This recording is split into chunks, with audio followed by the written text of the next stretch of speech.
yesterday, so I will be lecturing today for about an hour and 20 minutes, and then Professor Alford will come back in to lecture about materials, and then the plan is this Thursday, or I think it may be Friday for some of you, I'll be lecturing on what remains. So if there are any questions from Professor Alford's session yesterday, go ahead and put them into the chat, or you can go ahead and raise your hand. I see that Professor Alford has joined us, so he may be able to answer questions as well. Any questions?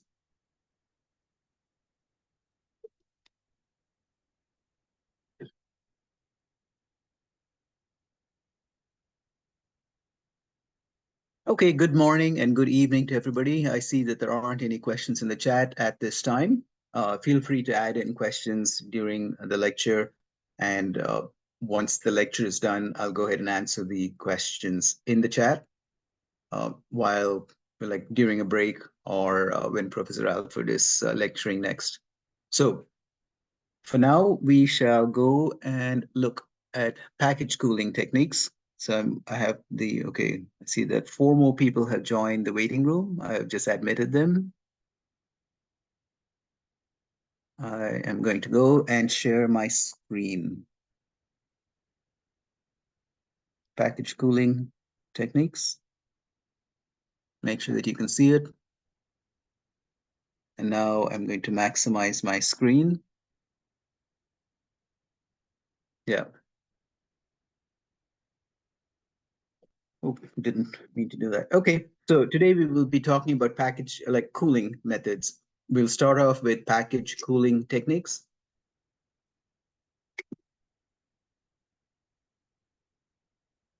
Oh, it keeps jumping when I try to admit somebody in the waiting room. So let's see if I can close out some of these notifications so I can see the slide. Professor Theodore, I will continue to admit people from the waiting room. So just go ahead and take care of the lecture, and I'll be behind supporting. Thank you. Okay, perfect. Thank you, Mike. Okay, package cooling techniques.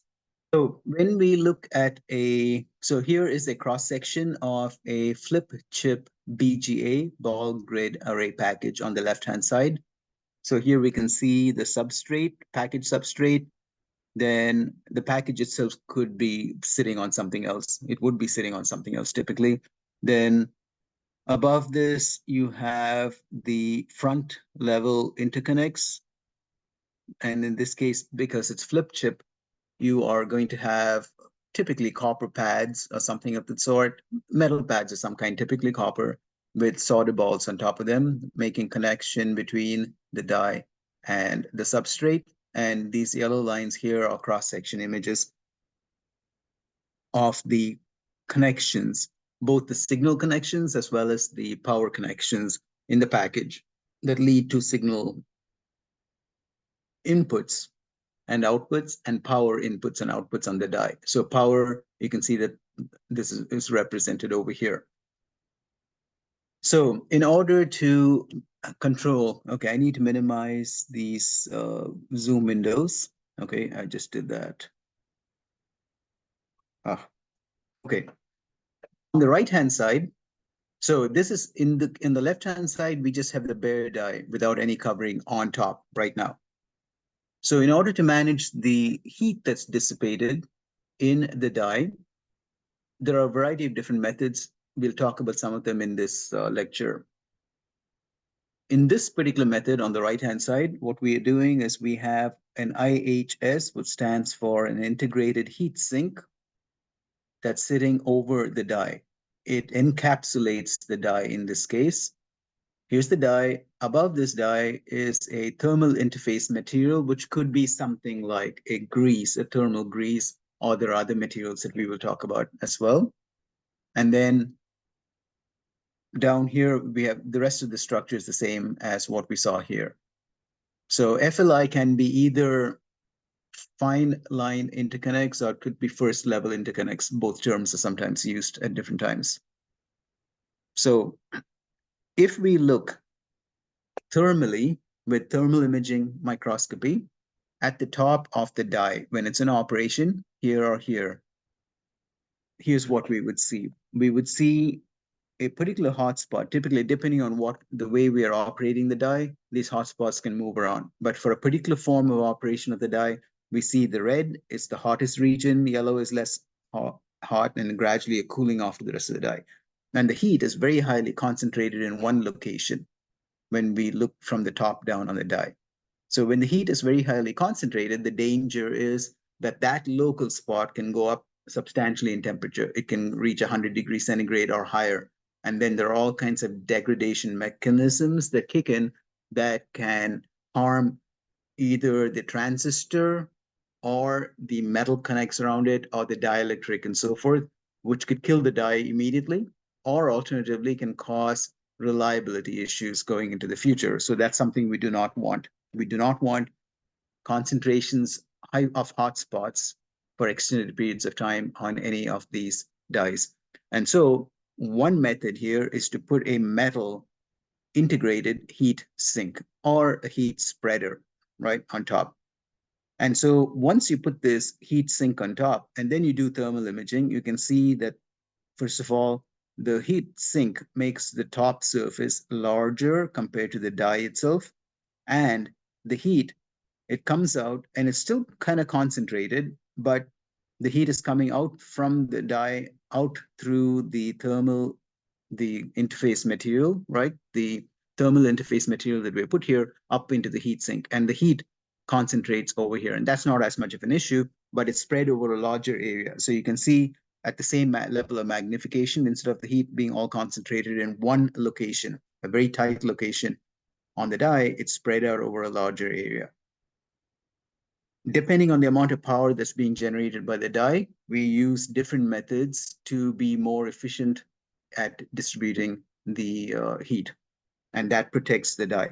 So things that we need to consider in package thermal design include reducing the die thermal resistance and the integrated heat sink resistance, and to enhance the spreading of the heat. We want to spread the heat over a larger area rather than having it concentrated in one area. Another thing that needs to be considered is to improve the thermal characteristics of the TIM, that is the thermal interface material. We want it to be as conducting of heat as possible and heat spreading as well.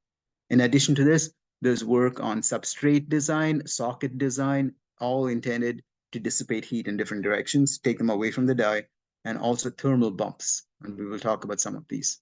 Next slide.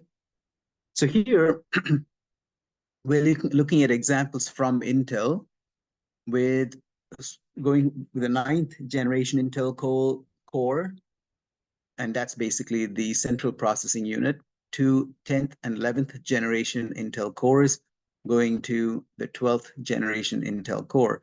And there's been a big focus on reducing the die thermal resistance, TIM, that's the thermal interface material, thermal resistance, and the heatsink thermal resistance, and to enhance the heat spreading. So in these schematics, STIM stands for solder thermal interface material. Now, the solder interface material has greater thermal conductivity than the thermal grease that was used in previous generations. So if you look at this cross-section here, you can see there's the package substrate on which we have the die. On top of the die, we have the STIM, that's the solder thermal interface material. And on top of that, we have the integrated heat sink. So this heat sink can be copper or some good thermal conducting material. And the purpose of the STIM is to transfer heat from the die in a very efficient manner to the heat sink. So the 9th generation Intel core basically had incorporated STIM, solder thermal interface material.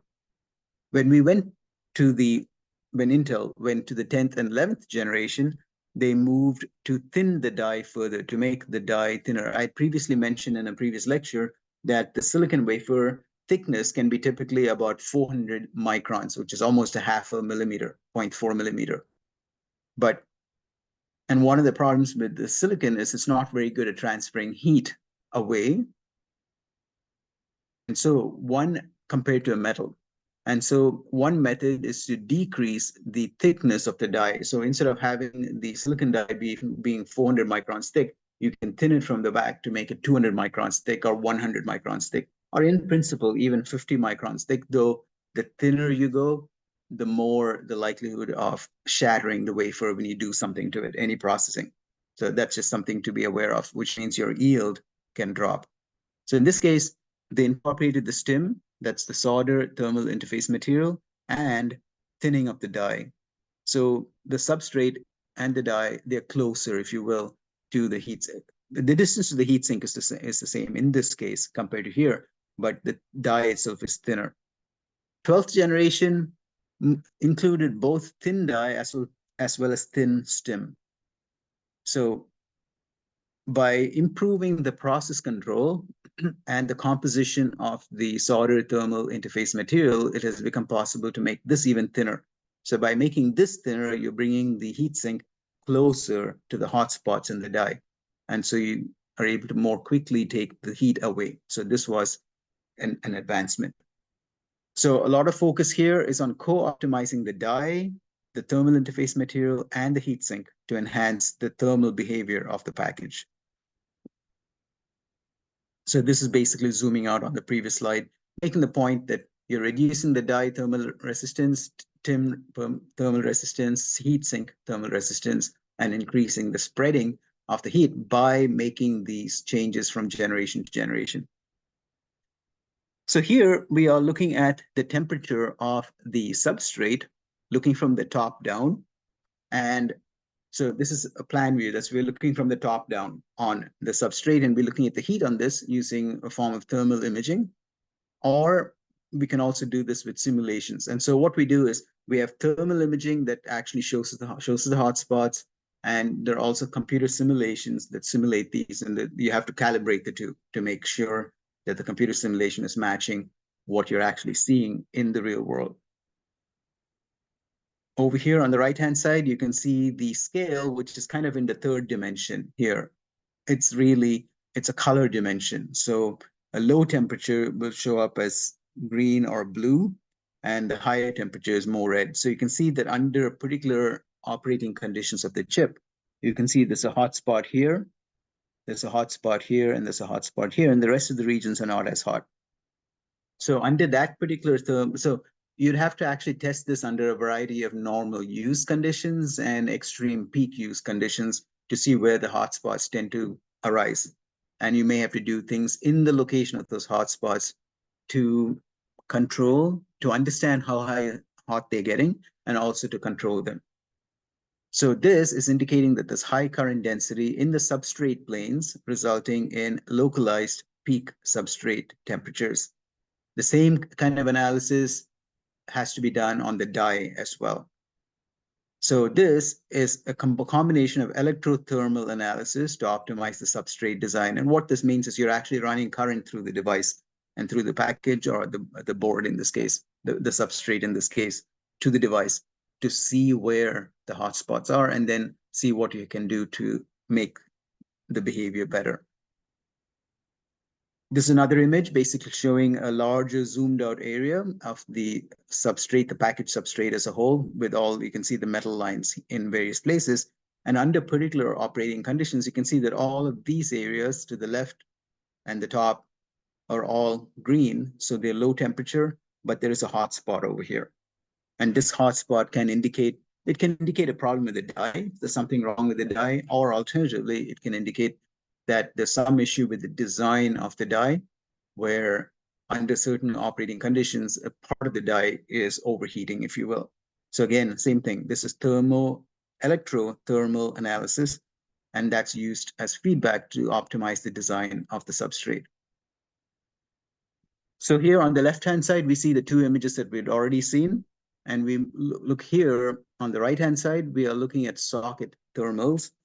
So what we're doing is, so here is an interconnect, and we're looking at the current as it's flowing, and we look at we can simulate, both measure as well as simulate the behavior in terms of heat. So the input to this kind of a simulation would be the current, the electrical and thermal design parameters, and the output of the analysis is the maximum temperature and the temperature distribution as a function of space. And that is measured using thermal microscopy, for instance, and it's simulated using electrothermal simulation software.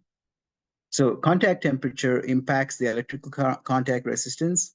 So if the contact temperature goes up, that's going to increase the resistance of the electrical contact from a via to a line, for instance, or a socket to a line. And that will make things worse, because when the resistance goes up, that means there's more heating there, so you can end up with a runaway resistance, which then destroys the device. So this, before a destruction of the device, it impacts the product performance. High temperature causes contact resistance to accelerate, which causes more Joule heating, which causes a high temperature, which results in thermal runaway, which can end up blowing out that socket. So you just get an electrical open, which means that the device doesn't work. So things start getting more complex when we have to stack die. So here is a cross-section showing stacked die, so you can see that here is the base die down here, and that can be active. Active means it has transistors and so on in it, or it can be passive, the base die. So if it doesn't have transistors, it could just have the electrical wiring, the printed wiring to make contact between the multiple top die tiles. So you've got a die here, another die here, another die here, and those are connected with solder bumps in this case, or can be copper bumps down to the die that's beneath it, that then has electrical wiring, and it has connections down to, in this case, the EMIB. Okay, EMIB here, substrate package here, EMIB here. So EMIB, as we mentioned in a previous lecture, stands for Embedded Multi-Die Interconnect Bridge.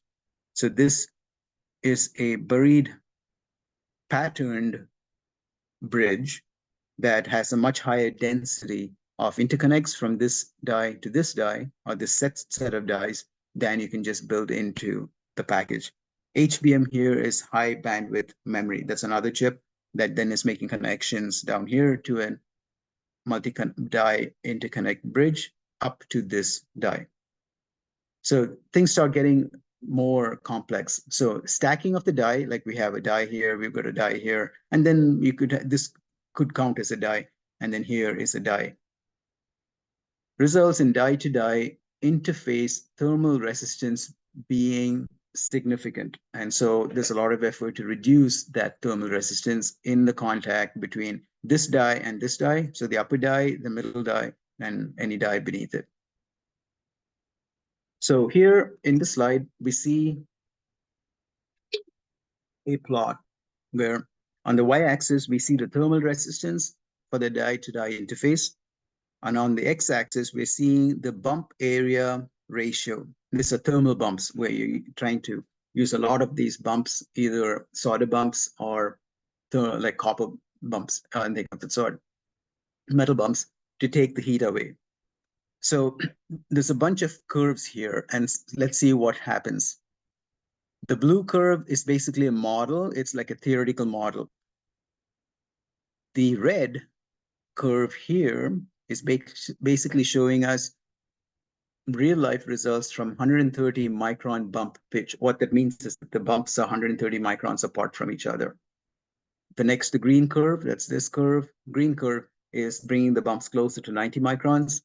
Then so the red curve was 130 microns, green curve is 90 microns, and the blue curve is 50 microns, bringing the bumps closer together. So, and what we see is a trend where we go from the left side to the right side, and there's a drop in the thermal resistance. So what we see is, as the bump diameter goes up, the thermal resistance, so we can see that the bump from here, 50, 70, 90, the thermal resistance is dropping as the bump diameter goes up. That's 50 on the red curve. 50 is the size of the bump.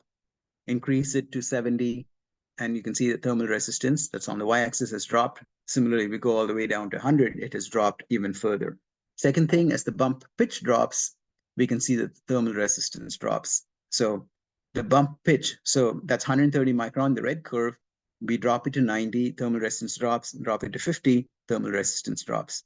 In addition to that, the bump area percentage, that's the area that you're using to increase the thermal contact between the dies. As you increase that area of thermal contact, the thermal resistance drops, which is what we would expect. So here on the left-hand side, so we're continuing to talk about stacked die thermal management with a focus on reducing the thermal resistance at the interface between the die to die. So on the left-hand side here, we have a top die, we have a bottom die, and here, this is basically back end of line, and that's the passivation and the interconnects and so on. There's a solder and a bump here, and then this underfill material here adjacent to the solder and the bump, and here's the bottom die. So in this case, if the bottom die is the die that's generating most of the heat, and that's the case here, that heat goes up through the thermal via or the bump and the solder up to the top die and then needs to be dissipated. So this is a cross-section showing a simulation of what happens under certain current operation conditions. And we can see that the bottom die is hot, it's red. So here is the scale, the color scale. Hot is red, going down to blue is cold. So you can see that the heat is coming up from the die through the bump and the solder and dissipating. The top die is still cool. So we enable high power handling capacity in stacked die packages by the addition of thermal bumps, that's bumps, metal bumps, or solder bumps that are intended to dissipate heat in addition to electrical bumps. They're independent of each other. And high K, in this case, K is the thermal conductivity. High thermal conductivity underfill materials, that's the gray areas here. We need to come up with materials that are good at conducting thermal heat away, but not shorting electrical signals. And we also reduce the die-to-die gap. That's the gap between these two dies to optimize by optimizing the interconnect geometry, material, and the assembly process. The more control the process, the closer we can get these two together.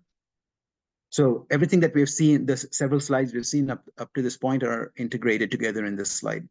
Bottom line is that these are the different things that we're doing to try to improve the thermal behavior, taking heat away from the regions where the devices are heating up. And by doing that, we are seeing a drop in the heating of the die on top in this case. Moving on. So here we are looking at high thermal conductivity die materials in order that's for high power devices that have a lot of power. So they generate a lot of heat, so we need to conduct the heat away quickly. And silicon is not very good at that, but there are other materials like silicon carbide is good at conducting heat away better than silicon. And so one of the things that people are looking at is silicon carbide substrates for power devices. So in this plot, on the y-axis, we are looking at the junction temperature. That's the temperature at the junction of the device that's creating all of the heat. So in this case, a power device. And on the x-axis, that's on the y-axis. On the x-axis, we're looking at the thermal conductivity of the die. And as we increase the thermal conductivity of the die, for instance, by switching from silicon to silicon carbide, or maybe even diamond, as we do that, graphene, and those are different examples. As we increase this conductivity, thermal conductivity, we can see that the junction temperature is dropping, which is good. That's exactly what we want. In this plot, we're looking at high performance heat spreaders, where the heat comes up, let's say the heat comes up from the device. Now we want to have a heat spreading material on top that will spread the heat immediately instead of letting it stay concentrated. So examples of this are graphite, copper, composite. That's one example. And here we look at the thermal, the junction temperature. And here we look at the thermal conductivity of the heat spreader. And as you increase the thermal conductivity of the heat spreader, you can see that the junction temperature is dropping, which is exactly what we want. So that's the driving force behind these. So in this plot, okay, on the y-axis, we have the junction temperature. On the x-axis, we have the thermal resistance. RTIM is the resistance of the thermal interface material. So here's what the structure looks like. We've seen this before. So you've got the die that's sitting on the package. Above the blue material above this is the thermal interface material, the first one between this and the heat sink. The orange is the heat sink or the heat spreader. And then above this, we have another thermal interface material. And then above that, we have another heat sink with fins to enable the heat to dissipate.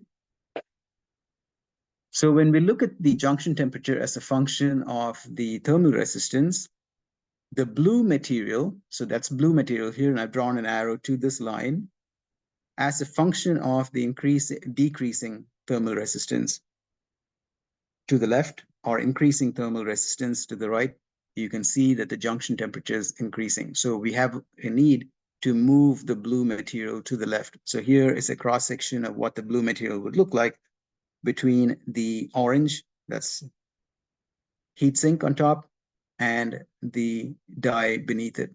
So the thermal interface material fills these gaps and increases the conductance. In contrast to that, if you look at the purple material, the dark blue material or the purple, depending on what it looks like to you on your screen, you can see that this curve is not coming down as much as we go down. And part of that is because of the fact that you don't always have good contact between the finned heat sink compared to the material beneath it. But there's a need for improving all of these. So in general, as the resistance of the thermal resistance of the thermal interface material goes up, the junction temperature goes up. And as a reminder, we want the junction temperature to be low. We don't want it to go up. So here are examples of different thermal interface materials. So on the y-axis, you basically have this is the type of material, here's the thermal conductivity. Then pump out is basically loss, is this material, thermal grease, for instance. It has a thermal conductivity of 0.4 to 4 watts per meter per Kelvin. It is susceptible to pump out. And what that means is loss of thermal material due to displacement by stress. And because thermal grease is basically a grease, when you push down on it or if there's stress in the contact, the grease will get pushed out. So that's pump out. Retrievability is the ability to remove and replace the thermal interface material. Let's say for reliability issues or long-term maintenance or something of that sort. If there's an issue, ideally you want to be able to take off this material and put a new layer of material and put it back on. So thermal grease basically is kind of not very good at that. Okay, here's a thermal pad. So the black dot refers to yes, the hollow dot refers to no. And the stars are asterisks here refer to the extent of the softness. So thermal grease, as you know, is soft.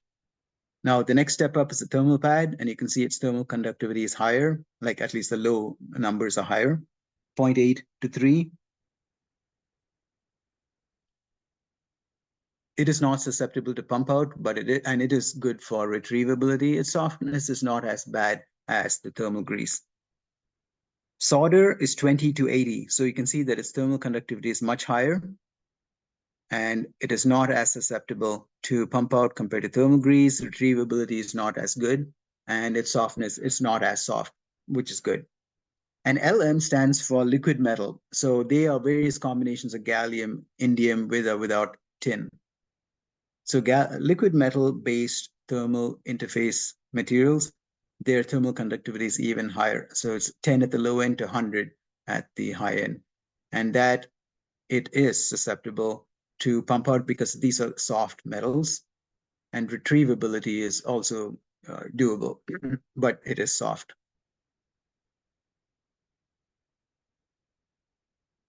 Okay. So these are the plots and the information that I had shown you in the last 4 slides condensed into one slide, all showing us together how the structure, the materials that we're using, their properties come together to give us the thermal behavior that we are looking for. Moving on. Now we move to a different form of cooling, which is package level liquid cooling. In the case of liquid cooling, we have internal liquid flow, for instance, water or some other liquid, through microchannels in the integrated heat sink in the package. So the integrated heat sink becomes an integrated cold block. So here's an example. So you got the die here in red, you got the solder balls below it, you got the package further down, or this could be, yeah, this is a zoom in looking at the top of the die. And above this, you can have the thermal interface material connecting to this heat sink that has built-in microchannels. So with these built-in microchannels, you're actually flowing liquid in and out. So as heat comes up from the die, it moves into these, the heat moves into the heat sink, and the liquid comes in and absorbs the heat and gets pumped out. So the liquid is circulating and comes back and cools this down. So MC in this case, let's see. Yeah, so these are microchannels, and the rest you know already. So here we are looking at a plot of, there are two, this is a 2-die multi-chip module. Okay, so MCP is multi-chip package, IHS is integrated heat sink. So MCP, multi-chip package. So we're looking at liquid cooling with water in a 2-die multi-chip package. The maximum junction temperature is 100 degrees centigrade. The input water is at 40 degrees centigrade. So looking at the cooling capability of die 1 on the y-axis and die 2 on the x-axis, it enables us to find safe operating zones for this particular combination of 2 dies. So if you just used a cold plate, like here is the configuration, on a regular integrated heat sink with grease as the TIM2, that's the thermal interface material 2 interface, you end up with this blue area in terms of operation. Now, if you move from here to the microchannel integrated heat sink, where you're pumping fluid in and out, you can put the 2-die onto a package and you can generate more power. So you can move from the blue region up into the gray region up to the top here and on the right here. For the first die, you can go up to 1100 watts. Second die, you can go up to 650 or something up to 630 maybe watts. So that tells you where you can operate this. So that means if you're able to operate at a higher power, that means you have higher system performance commonly, depending on your application. And so there is a need for applications that can operate here. But microchannel handling fluids becomes more expensive. So it's a trade-off between expense versus performance. So the relevant equation here, this can look a little confusing, but let's look at this step by step. So R stands for thermal resistance, R. J stands for junction. So RJ, it's the resistance, thermal resistance for the junction versus the incoming water, for instance. That turns out to be the maximum junction temperature minus the T in of the water divided by Q, and Q is the heat or the energy in watts. TJ is the junction temperature. That's this. T in is water temperature in, T out is water temperature out, Q again is the heat. And so we see that this is the maximum junction temperature minus the T out, that's the temperature of the water coming out, divided by the heat in the energy in watts, plus T out minus T in for the water divided by Q. And that turns out to be equal to all of these terms. Let's look at each of the terms. RSI is the thermal resistance due to the silicon. R TIM is the thermal resistance due to the thermal interface material.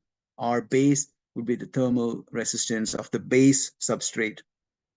Plus 1 over H bar is the convective, because we have fluid flowing, so we're using convection now to take the heat away in addition to conduction. So convective heat transfer coefficient is H. A effective is the effective area that's being used to conduct the heat, to convect the heat away. And this M multiplied by Cp, where Cp is the specific heat resistance of the liquid, is the flow resistance due to heating. So it's M dot. So moving to the next slide. Here, this integrates the information that we have talked about so far, where we talked about the structure, we talked about the performance, and we talked about the equation. So the key concept here is that the internal liquid flow there's internal liquid flow through microchannels in the integrated heat sink that's here in the package, causing this to become like a refrigeration. It's like a form of cooling, right? Key technology benefit of doing this is it eliminates the TIM2 interface, reduces stack-up thermal resistance, reduces the thermal resistance here. And this is a cooling technology that's for significantly improved computing performance, like here. So the higher the performance of the chip, like for instance, you can soup up the clock rate and so on. And if you do that, you are operating at, you're generating more heat, which means you need to conduct the heat faster. If you don't conduct the heat faster, you can run away with have thermal runaway, which will destroy the chip. So thermal limitations can force you to operate at a lower level unless you have good cooling. And this is an example of cooling that improves where you're able to operate the chip in terms of the power levels. So here, okay, we're moving on to a different technology, which is called thin film thermoelectric cooler. So here we're using something called the Peltier effect. So let's look at the cross section here. So here's the object that's being cooled, like for instance, a die. You have a ceramic layer, then on top of this, you have metal layers. These are the electrical interconnects. Then you have the thermoelectric element here, here, here, and here.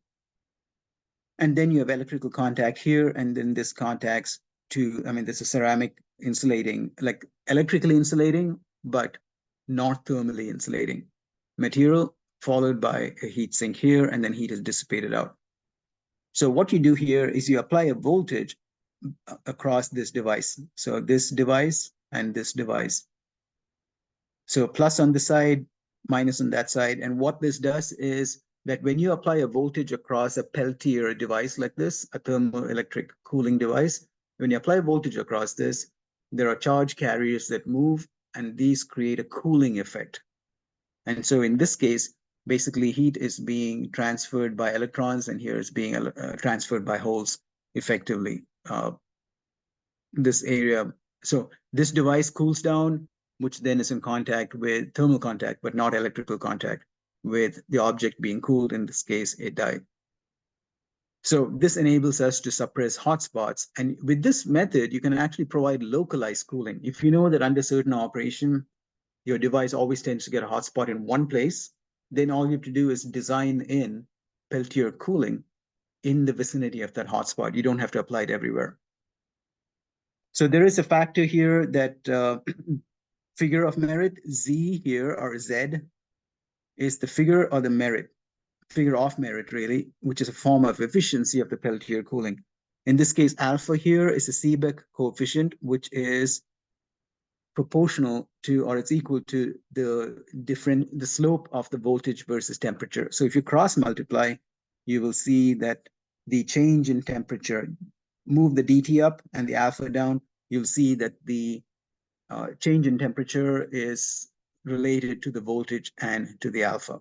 K in this case is the thermal conductivity, and R is the electrical resistance. So that is a figure of merit by which you are able to judge one Peltier device with a particular composition compared to another one. So this is a different form of cooling compared to what we have mentioned previously.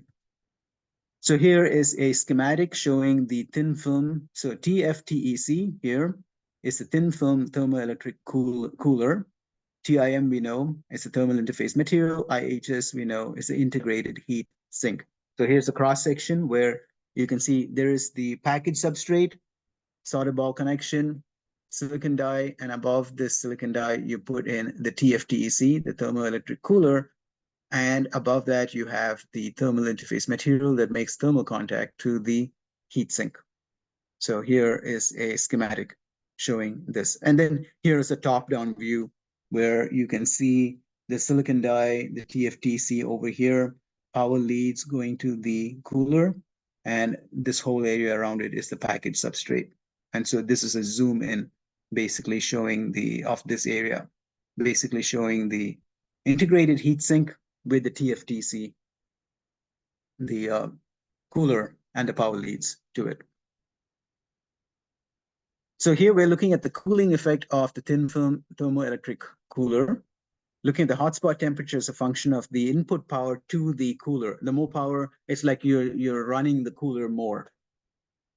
So you can see as you increase the input power, the hotspot temperature is dropping down here. And if you put the cooler on the silicon die, you get a certain amount of cooling. And if you put it on the integrated heat sink, you are able to run it at a higher power and you're able to get more cooling as well. So you have to look at different designs. So looking at the heat transfer, this expression applies where QC, that's the amount of heat that's being transferred. So let's look at some of these terms. TFTEC, basically we have seen thin film thermoelectric cooler. QC is the heat that's conducted away. I is the current over here. TC is the cold side temperature. TH is the hot side temperature. So it turns out that the amount of heat that's being transferred away is alpha, which you've seen before. That's the Seebeck coefficient multiplied by the current multiplied by the cold side temperature minus, so that's the Peltier effect, minus the back heat conduction through the back, minus the Joule heating. So this would be K, thermal conductance, which is the average of the P-type and the K-type, the N-type, sorry, conductance. That's the positive charges and the negative charges multiplied by the area divided by the length. That's the effective K, thermal conductance, and the electrical resistance, you know, is rho. That's the resistivity for the P-type charges plus the resistivity for the N-type charges multiplied by L divided by A. So this K multiplied by the difference in temperature between the hot side and the cold side is the back heat conduction, and then you got Joule heating, I squared R minus half of that. So that's the heat transfer. And so this slide integrates the different pieces of information we've talked about, where here was the cross-section, here's the formula, here was the top-down views, and here was the effects, right? So this structure together with this formula and this structure in cross-section, this structure in top-down view, plus this formula, plus the material properties leads to this result, which is what our goal is. So a benefit to this is it suppresses hot spots, and you can do this with localized cooling instead of universal cooling, which is more efficient. No moving parts, very light and compact. It can reduce the temperature below the ambient, below the room temperature, for instance, but it's less efficient with this. So Peltier effect that we have talked about, heat is released at one junction and absorbed at another. And this is the basis for thermoelectric cooling, which is the same as it's a form of solid state refrigeration. Higher cooling can be obtained with materials that have higher the figure of merit, which means better thermoelectric performance. So we move on now to characterizing the thermal materials. So why characterize the materials? We need to be able to compare different packages, compare different thermal designs of the same package, evaluate the impact on the thermal behavior of the assembly process and stresses, and calibrate the thermal properties of the package. So here is a cross-section of the package. And so down here is the junction temperature where the die is, and up here is the cold side temperature of the heatsink. And this would be the hot side temperature. So the resistance, the thermal resistance from the junction to the cold side, that's what this means, is equal to the temperature at the junction minus the temperature at the cold side divided by the power that you're putting into it multiplied by the area of the die. So there's a need for thermal characterization. What we need to do is have die temperature measurements where we use calibrated sensors on a thermal test vehicle. And then non-die temperatures, for instance, on the package and on the heatsink, are measured with sensors such as thermocouples, resistance, RTD is resistance temperature detector, or infrared imaging. And I showed you some images of that previously. Die level heat power generated by the resistance heater on a thermal test die is one of the methods that's used as well. So here is a flip chip ball grid array thermal test vehicle. And here is an example of a thermal test die. You put these in different locations on the package. For instance, you build a package that has these at different locations. And what it's doing basically is, so you got a heater and you got a temperature sensor, and this enables precise uniform heat generation using a dye level resistor. And you can use this to look at the uniformity of the temperature across the dye, for instance. So here is a calibration setup where you're calibrating the temperature sensors. You put the temperature sensors in a control bath at a certain temperature and see what reading it's giving you. Like, for instance, what is the resistance? And you plot this for different temperatures, and that gives you the calibration curve for that resistor. So here we're looking at two different methods. We're looking at a metal resistor versus a diode. You can use a resistor to measure the temperature, or you can use a diode to measure the temperature. So in the case of the resistor, temperature on the y-axis, voltage drop on the x-axis, you can see there's a positive slope heading upwards, because as the temperature goes up, the resistance increases. So the voltage drop is increased. And so you can measure the voltage drop on a resistor that's on a die and use that as a measure of the local temperature. Now you can do the same thing with a diode. Diode, as you know, very likely behaves different from a resistor. Resistor, the resistance goes up as the temperature goes up, because the fact that the atoms are vibrating more, the electrons are vibrating more, and so it provides increased resistance to the motion of electrons through the material. In the case of a diode, what happens when you increase the temperature? You are basically pumping in more charge carriers and so forth. So as a result of this, as the temperature goes up, the voltage drops, it becomes lower. There's a negative slope. Kelvin measurements is something that's commonly done, and that's intended. So what are Kelvin measurements? You are using 4-wire measurements to eliminate any trace or lead wire voltage drops. So here's an example where you have current coming in through one set of contacts, through this wire, through this resistor, and through this wire. And you measure the voltage using a different contact wire here. So this wire is different from this wire. So the wire that you're using for measurement is not the same as the wire that you're using to send the current through the resistor. And by doing this, you're eliminating or minimizing the effect of contact resistances over here and here. So this slide integrates the different pieces of information that we've talked about: thermal test vehicle, thermal test die, die heat or uniformity, calibration of the sensors, typical calibration curves for a resistor versus this is a metal resistor versus a diode, and Kelvin measurements. So here we're looking at a thermal interface material tester, and here is a photograph of it, and here is a schematic. So at the top, we got a heater, a hot metal bar. So you got the cartridge heaters here. Then you got the hot metal bar that's sending heat down here. And then here's the thermal interface material that we're trying to evaluate, the test sample.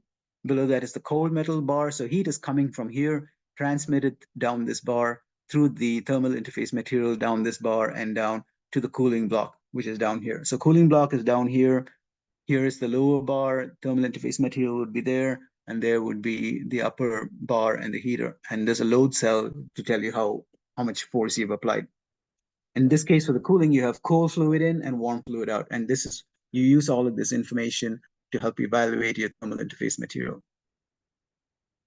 So when you do this, you end up with something like this. You look at the total thermal resistance or impedance as a function of the bond line thickness. That's the thickness of the thermal interface material here. And so you do this for different thicknesses. You can apply like different forces and squeeze out some of the thermal interface material if it's a soft material, or you'll have to have different thicknesses created. And when you plot this, the resistance as a function of this, you can see you get a line that is like this, and it turns out that the line intercepts 0 bond line thickness at the contact resistance. So there is a certain contact thermal resistance between the metal above and the thermal interface material itself. So that's an artifact that you don't want to consider as part of your thermal interface material. You take the slope of this, and that gives you the thermal conductance, 1 over the thermal conductance of the bulk of the TIM. Okay, so this is a blow up of a package. So at the bottom, you have the substrate, then you got the silicon die with the heat source. You got the thermal interface material here with the integrated heat sink sealant on which you put the integrated heat sink. Then you have a thermal interface material, the second one, and then you have the heat sink base plate. So that's an exploded view. And here, then we use that as part of for thermal modeling and simulation. So this is done. Modeling and simulation is done to compare and optimize different design concepts to see which is more effective or less effective. All of that needs to be calibrated, of course. So it enables quick what-if assessments. Like, what do we do if we make this thinner or thicker, or we displace it?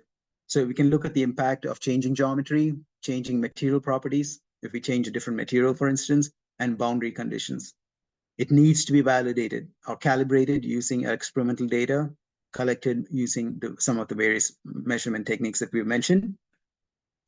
And this is required for conducting detailed package level and system level thermal analysis for temperature prediction using different boundary conditions. So different power distributions, heat sink designs, flow rate, pressure, heat flow, thermal distribution. So in summary of this presentation, basically we have, okay, thermal package design is critical for meeting product thermal demands. The chips are getting more dense, they're getting more higher powered, particularly with the AI revolution. And so they're generating more and more heat. So there's a need for advanced methods to get the heat away. And so that's what we're talking about. So we have to focus on reducing the thermal resistance, enhancing the heat spreading in the package and out of the package. So we talked about different package level cooling techniques that can be employed based on power levels, form factor, that's how big the package is allowed to be, the cost, and design. So examples include high thermal conductivity material selection for the die, for instance, silicon carbide, thermal interface materials, integrated heat sinks, liquid cooling, and the thermoelectric cooling. Package thermal characterization, together with fundamental materials characterization, is required to accurately predict thermal performance. So that ends this lecture. Okay, I'm going to go ahead and jump ahead to the next lecture because I am running a bit over. So, but if any of you need to go to the restroom or whatever, feel free to do so, right? Because I'm trying to make sure that I end my lecturing by 7 p.m. so that Professor Alford can lecture. So I'm going to cover the next lecture now.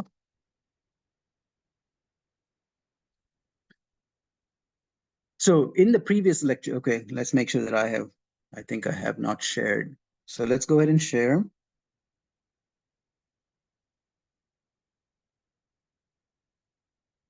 And maximize the screen. Okay, great. So in the previous mini lecture, if you will, previous lecture, we talked about thermal interface. I'm sorry, we talked about package cooling methods, of which thermal interface materials were one component. Now we're going to talk about system cooling techniques. So with system cooling, this is a cross-section schematic showing our structure. So PCB is the printed circuit board. Printed circuit board. So let's look at the acronyms first. TIM, you already know, thermal interface material. IHS, you know, integrated heat sink. PCB is the printed circuit board. FLI, in this context, is first level interconnect.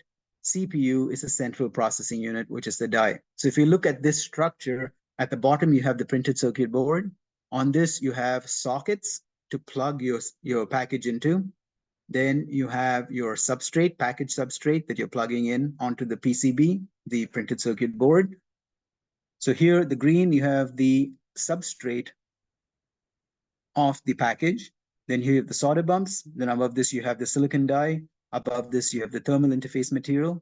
Above this, you have the heat sink, then a second thermal interface material. And then you have the additional heat sink or the heat dissipator with fins to enable it to dissipate the heat. So significant. So what we're trying to do is the gray region here is what is generating all of the heat. And in general, we want to dissipate this heat downwards if possible, but mostly upwards to dissipate in these heat sinks. So the significant temperatures here, TA is the ambient, that's the room temperature. TS here is the sink, heat sink temperature, TS. TC is they call this the case of the die. So TC is the case and TJ is the junction. So between junction and case is called JC. Between case and sink is CS. Between sink and ambient is SA. Between case and ambient is CA. and between junction and the ambient is JA. So we'll see these things when we talk about heat transfer. So now here, the next slide, we are now talking about the thermal resistance. So there are different thermal resistances from the junction to the case, then from the case to the sink, from the sink to the ambient. Then there's thermal resistance from the junction to the ambient and from the case to the ambient. So this three trident shaped sign, as you probably know, is psi. So psi is a measure of the thermal resistance, and psi JC is the temperature at the junction minus the temperature at the case, that's here, divided by the power, that's the heat that's flowing out per unit time. And so similarly with each of these items, they're all basically similar. So this is making the point that if you were to design animals, for instance, a large animal like an elephant, for instance, is the closest. You know that for a certain volume of material, if you take that material and flatten it, it increases the surface area. If you make it and just cut it into strips like spaghetti, you're increasing the surface area even more. However, if you squish it up into a sphere, you've got the smallest surface area for the unit volume, per unit volume. So of the different animals that we generally know, the large animal, the one that's closest to a sphere is an elephant here. So the internal heat that's generated by the elephant can end up killing it unless you have some structure to dissipate the heat. So in the case of the elephant, the key structure that dissipates the heat is the large ears, where you've got blood vessels that run the heat from the body into the ears, and they're able to dissipate. So they're kind of like radiator fins, if you will. And here is a particular dinosaur, and I forget what, Stegosaurus, Allosaurus, and it has fins on top that are believed to have been structures that helped it with heat dissipation from its body. So fin structures for increased heat transfer area control body temperature against the heat that's generated by the metabolism of the elephant in this case, or the dinosaur in this case. So there are different heat management solutions that we see in, so here's a mobile device, a phone. If you open the back, you will see that there are graphite sheets like here and conductive metal like here that are used to dissipate the heat, to take the heat away. So there's also metal plates here. So what happens is the heat that's generated by the die is moved up to the metal plates and to this heat pipe and the graphite sheet, for instance, to help dissipate the heat. And if you didn't do all of that, you would end up with overheating the chip and killing your phone. In the case of the laptop, so here are a couple of example laptops. Similarly, if you open up your laptop, you will see structures like this. We've got a long metal pipe and heat dissipating metal structures here. And here is another example of that. Here, in the case of desktops and in the case of servers, just doing the things that we mentioned in the previous slides is not enough. So you need more. So we have fans. So here are different kinds of fans and so on, units that are used to take the heat conducted using heat pipes to the fan, and the fan then dissipates the heat out into the ambient. So again, with servers, things start getting more complex. So you need to have more complicated forms of heat sinks, like, for instance, the heat sinks that we talked about that have liquid that's flowed through them. So this slide integrates the images that I showed you on the previous slides, from handheld to mobile to desktop to server, or in high performance computing, where you can see that the heat dissipation methods tend to become significantly more voluminous and also more expensive. This is called thermal design power. And as you move to the right, the thermal design power and the form factor are getting larger.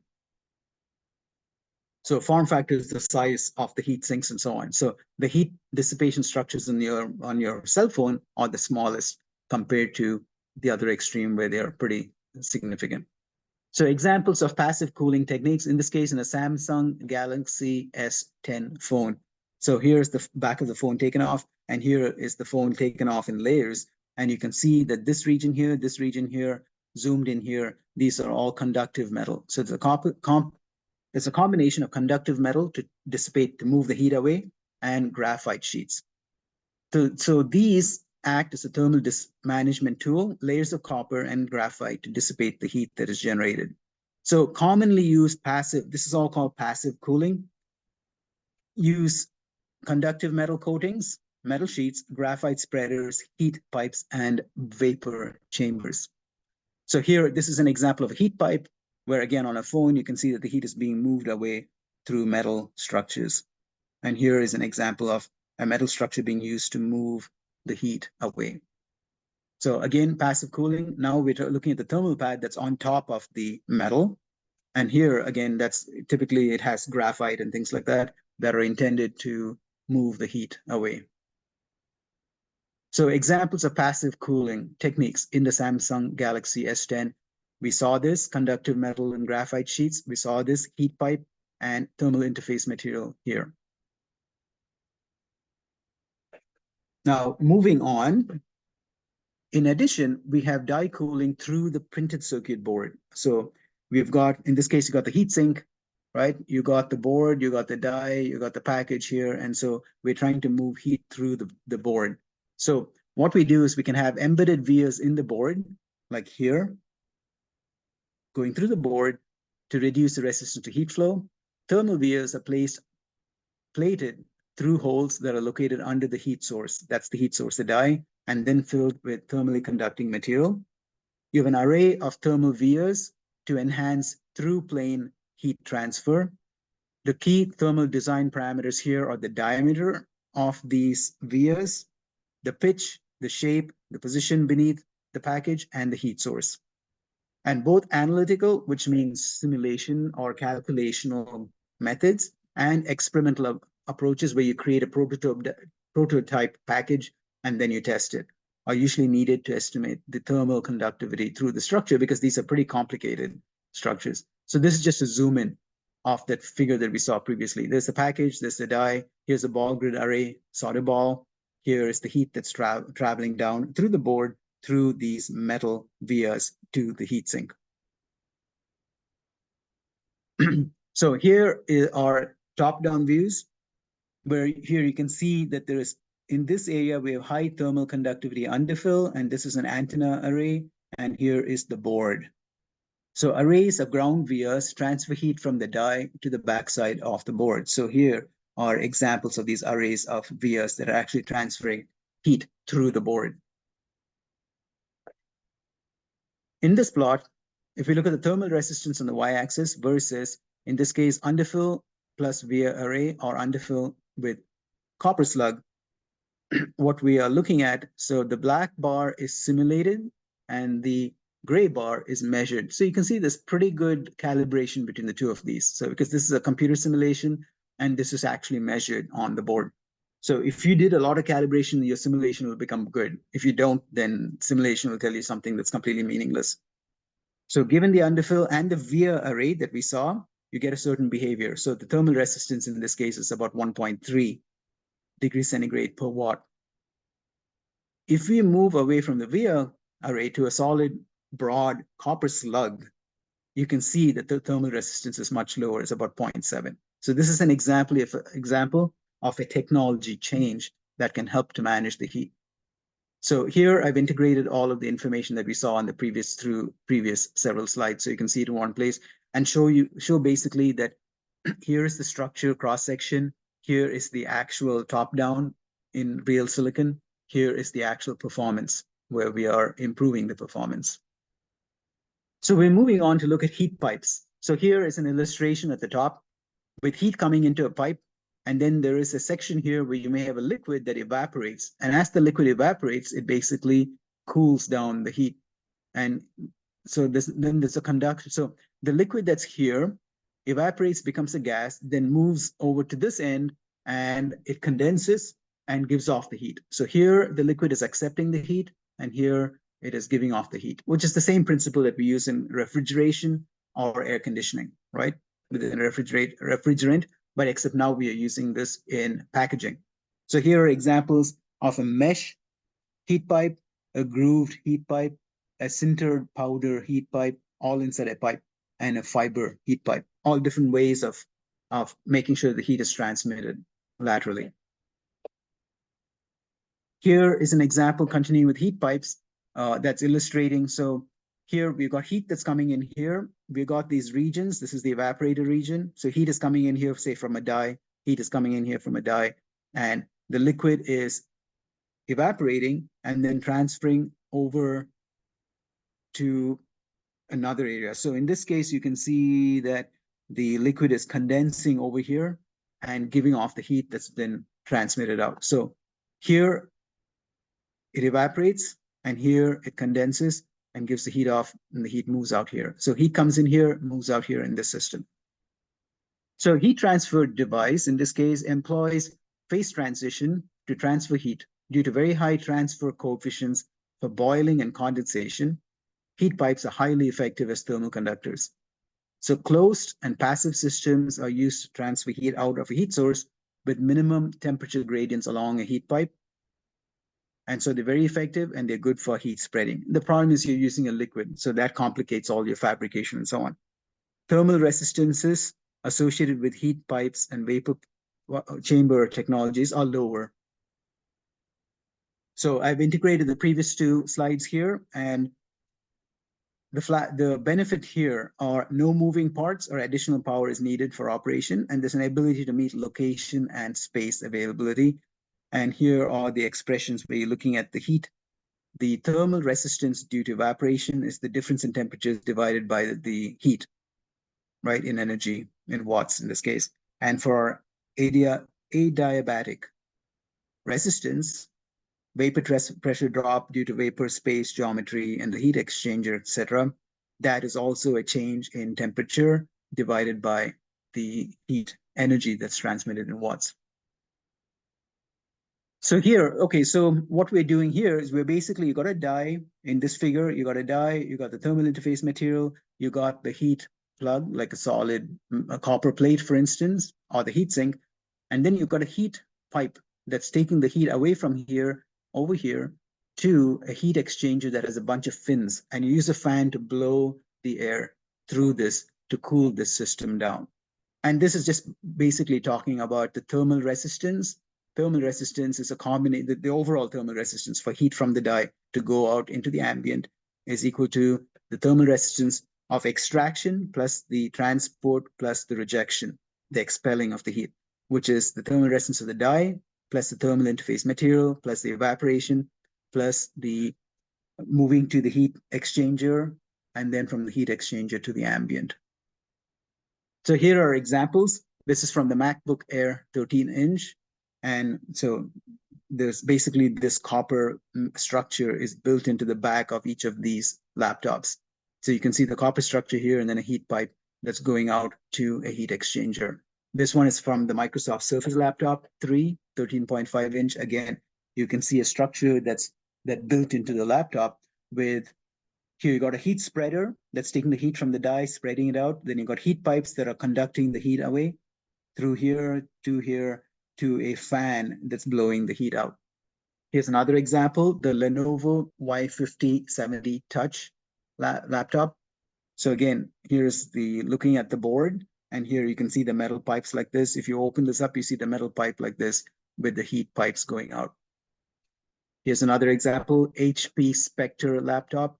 Open up the back and you can see that this is copper structure, which is intended to take heat away. So here is the structure taken out. So these are heat pipes that go out to dissipating areas.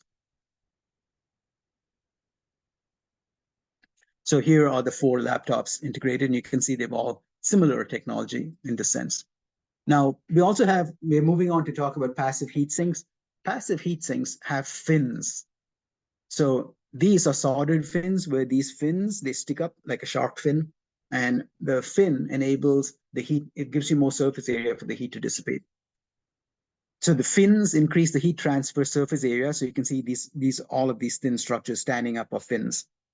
And these are soldered on to a plate. They increase the surface area, and by doing so, they reduce the thermal resistance, since the thermal resistance is equal to 1/H, which is the convective heat transfer, because you're convecting heat away by air, in this case, heating and moving away, times the area. So here's another example. This is a bonded fin where instead of those solid structures, you have these structures that are actually bonded on to form the fins here, and this whole thing dissipates heat. Those were passive, and now we're moving to active heat sinks. So in this case, CNC means computerized numerical control. It's a machined structure where you can see these fins, and that is basically dissipating the heat. Passive heat sinks, this is an extruded example where the fins are actually extruded. There's just different ways of forming them. And if you look at one of these fins, so you got a certain, you got the convective, so H, let's look at this. It's the convective heat transfer coefficient that tells you how efficient the heat is being transmitted away, convected by convection, by air or a liquid heating up and moving away, taking heat with it. And you got the ambient temperature. Here's the amount, Q is the amount of heat, power, watts. And that is equal to H, which we've already seen, multiplied by the area of the fin, multiplied by TB, which is the hot side, minus TA, which is the ambient side. So if heat is moving here and coming out. So the efficiency of a finite heat sink like this, so you can have these fins and then you're looking at structures like this with the fins as well. It has a certain efficiency that's given by this formula, where the efficiency is square root of Kp multiplied by P divided by H multiplied by A. And we look at each of these terms, tangent of H multiplied by ML. What is M? M is this factor, H multiplied by P divided by K multiplied by A. So what are each of these terms? E we have seen is the efficiency. K is the thermal conductivity of the film material, of the fin material. P that we see here is the perimeter of the fin cross-section, that is the length around the outside. H is their convective heat transfer coefficient. A is the cross-sectional area of the fin. That's here and here. L is the length of the film. That's here. And M is this calculated parameter. So given a particular geometry, you can calculate how efficient this fin would be at heat transfer. So what we have seen here are the solid fin, passive heat sinks, solid fin, bonded fin, then active heat sinks, CNC machine, and extruded. And then we looked at the fin heat transfer structure and the formulae. So the fins basically increase the heat transfer surface area, and they reduce the thermal resistance as a result. Moving on, now we have pumped liquid enable cold plate technology. So here what we're doing is, so here is your die. So there's the package, there's the die, high power processor. You got a cold plate on top, and you're pumping a liquid through the cold plate. So you've got a pump that's pushing liquid, which could be water, for instance. The coolant then goes through these pipes up here to a heat exchanger. That's what the 8HX is. And you've got a cooling fan that's blowing air through this to send the heat out. So there's a pumped fluid loop, and this has higher cooling capability than air cooling.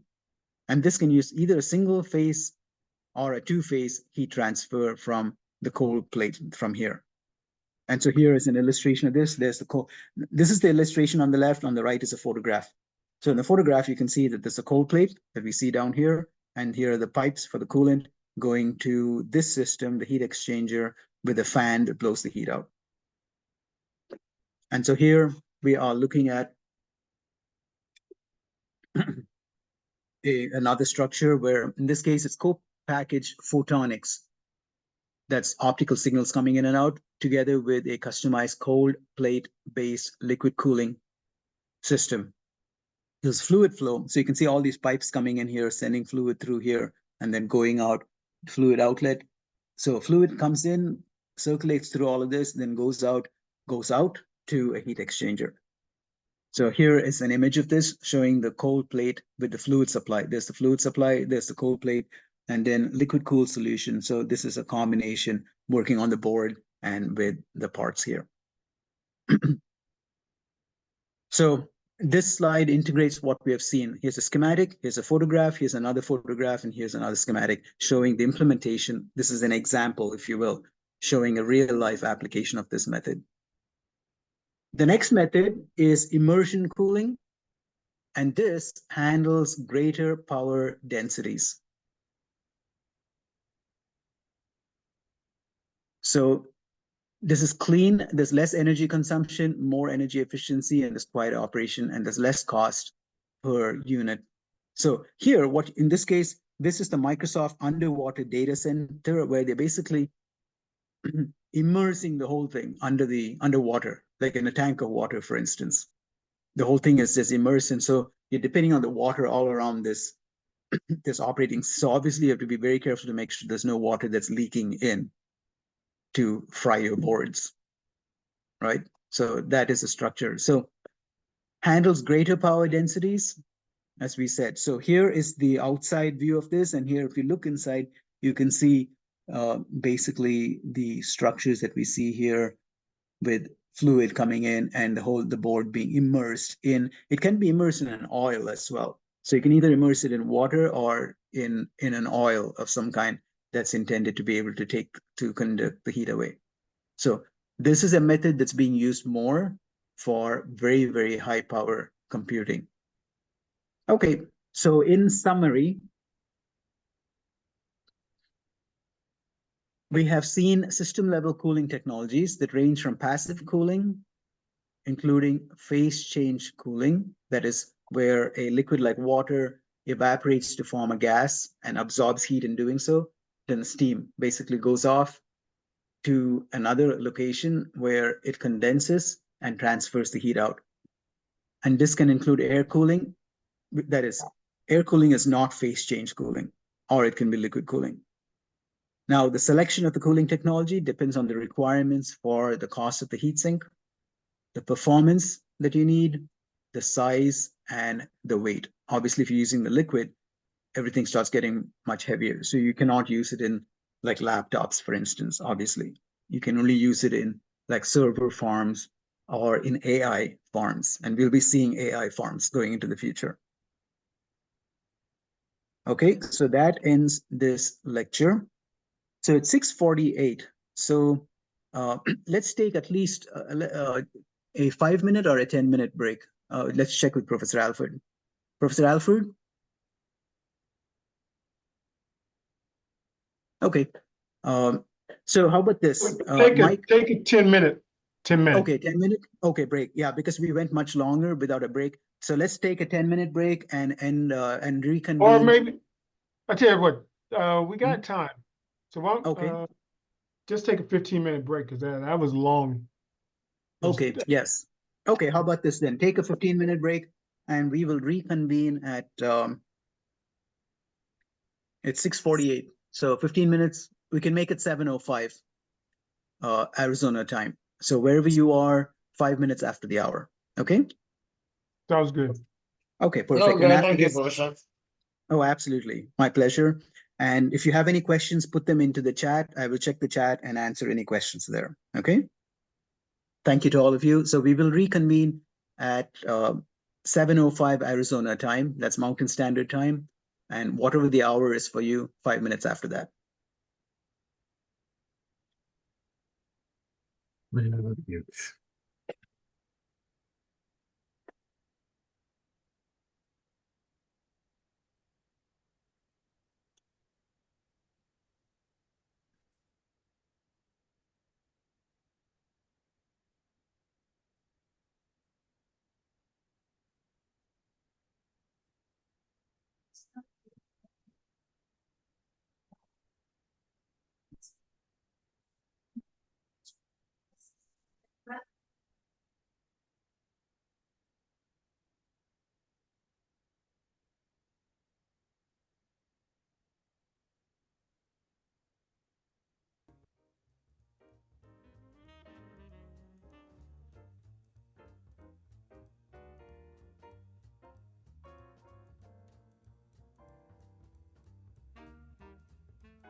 If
everyone could get settled again, we'll start in just a minute or so.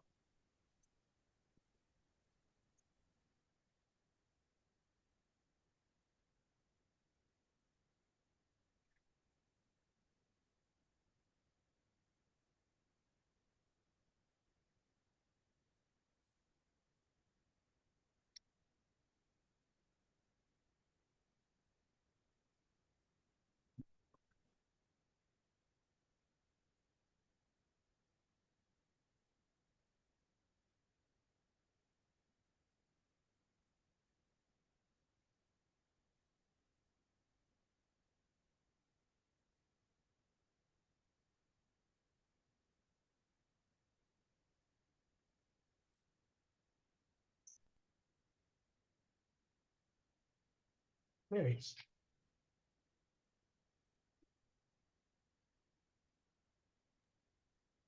$7:05. Yes, we are.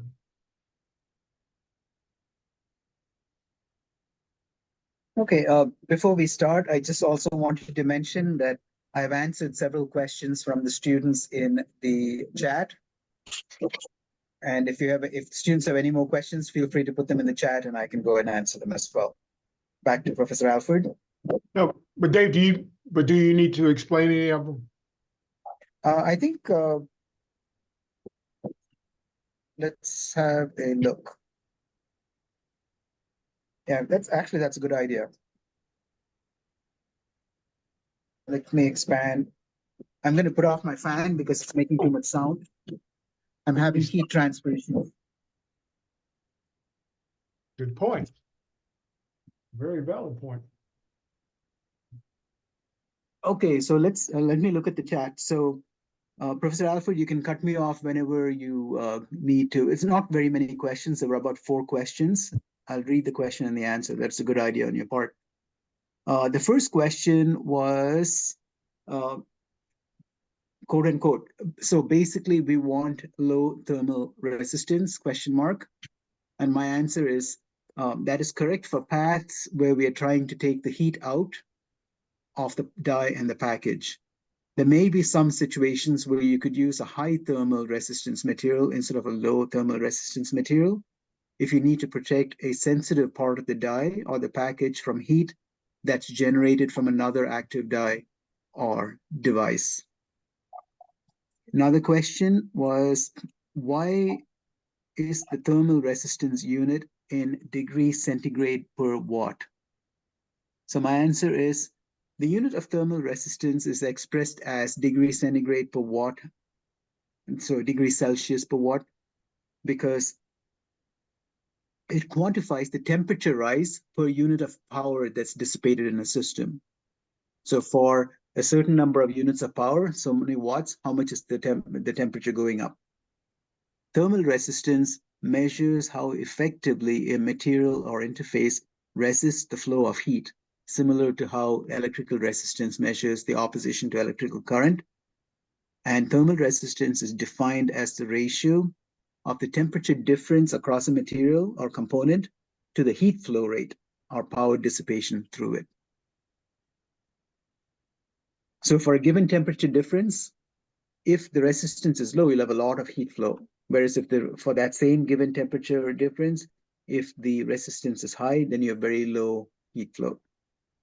The next question, do metal pipes add too much weight to laptops? And the answer is, it depends on the laptop, of course. So copper pipes, heat pipes add approximately 30 to 100 grams to a typical laptop, depending on the number and the size of the heat pipes that are used. Typically, laptops can use anywhere from 1, 2, or 3 heat pipes.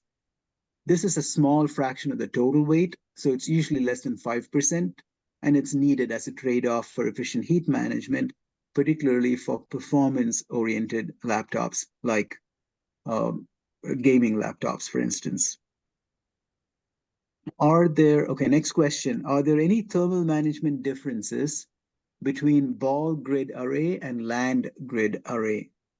And the answer is, ball grid array packages have higher thermal resistance and rely more on external cooling solutions like heat sinks and fans, since the heat dissipation through the printed circuit board is limited by the solder balls, right? So a ball grid array typically has an array of solder balls. In contrast, land grid array basically has large copper pads rather than the solder balls. And so those packages provide better thermal management due to larger contact area between the package and the printed circuit board. This enables more efficient heat transfer and the supporting of larger, more robust cooling solutions.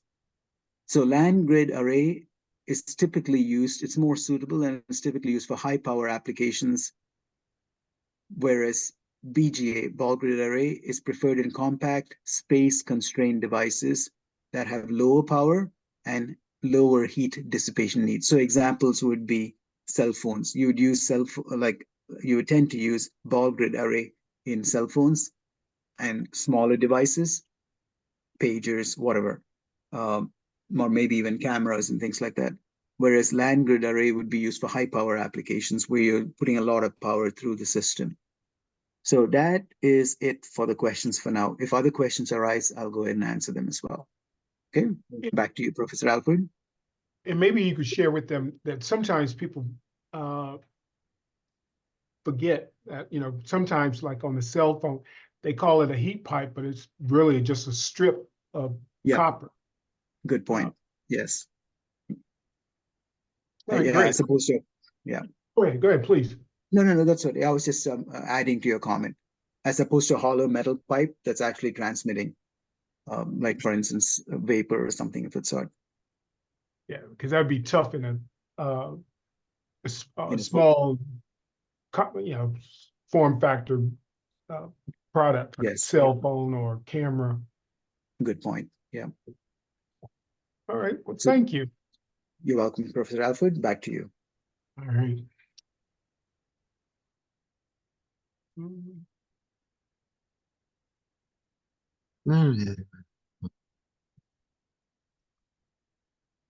Okay, so today or tonight, or I guess it is today, we will start talking about the fundamentals of mechanical properties. Oops. And the key thing that we want to take away in this particular lecture is we want to look at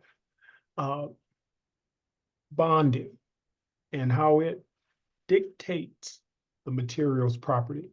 And that means it's going to dictate how we incorporate different materials for different functions in the solid. Okay.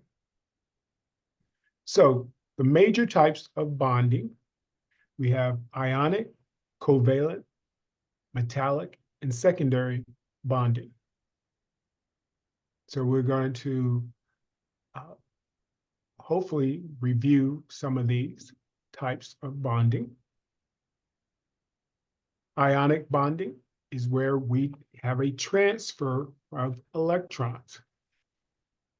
So if we start off with two atoms, we're going to ionize them such that we have a positive ion And we're going to have a negative ion so that we have a net negative charge on the negative ion and a net positive charge on the positive ion. And when they combine, we obtain an ionic bond and charge neutrality. So ionic bonding is characterized by the transfer of electrons.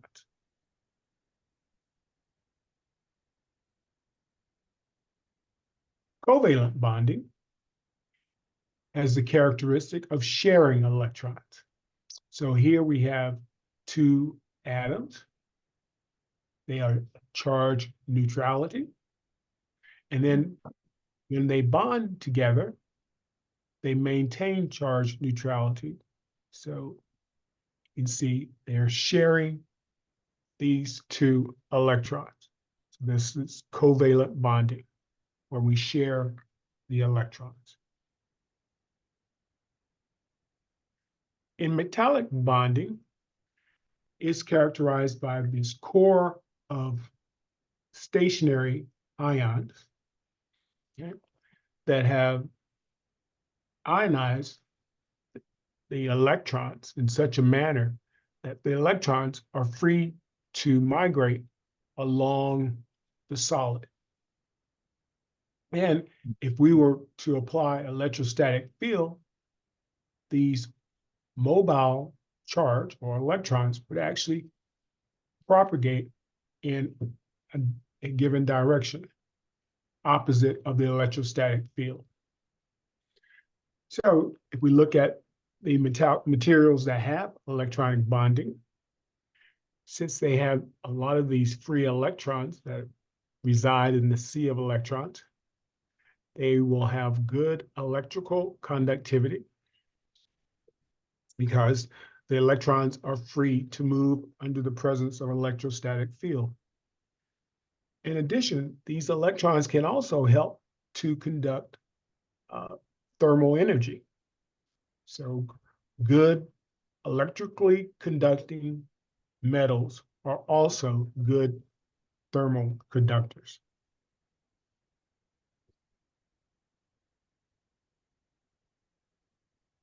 Now, if we look at secondary type bonding, they're considered weak forces. So in this particular case, we can say that they're weak forces, weak attractive forces between molecules or molecules or array of molecules. So when we look at our polymers, we're going to have secondary bonding between the chains.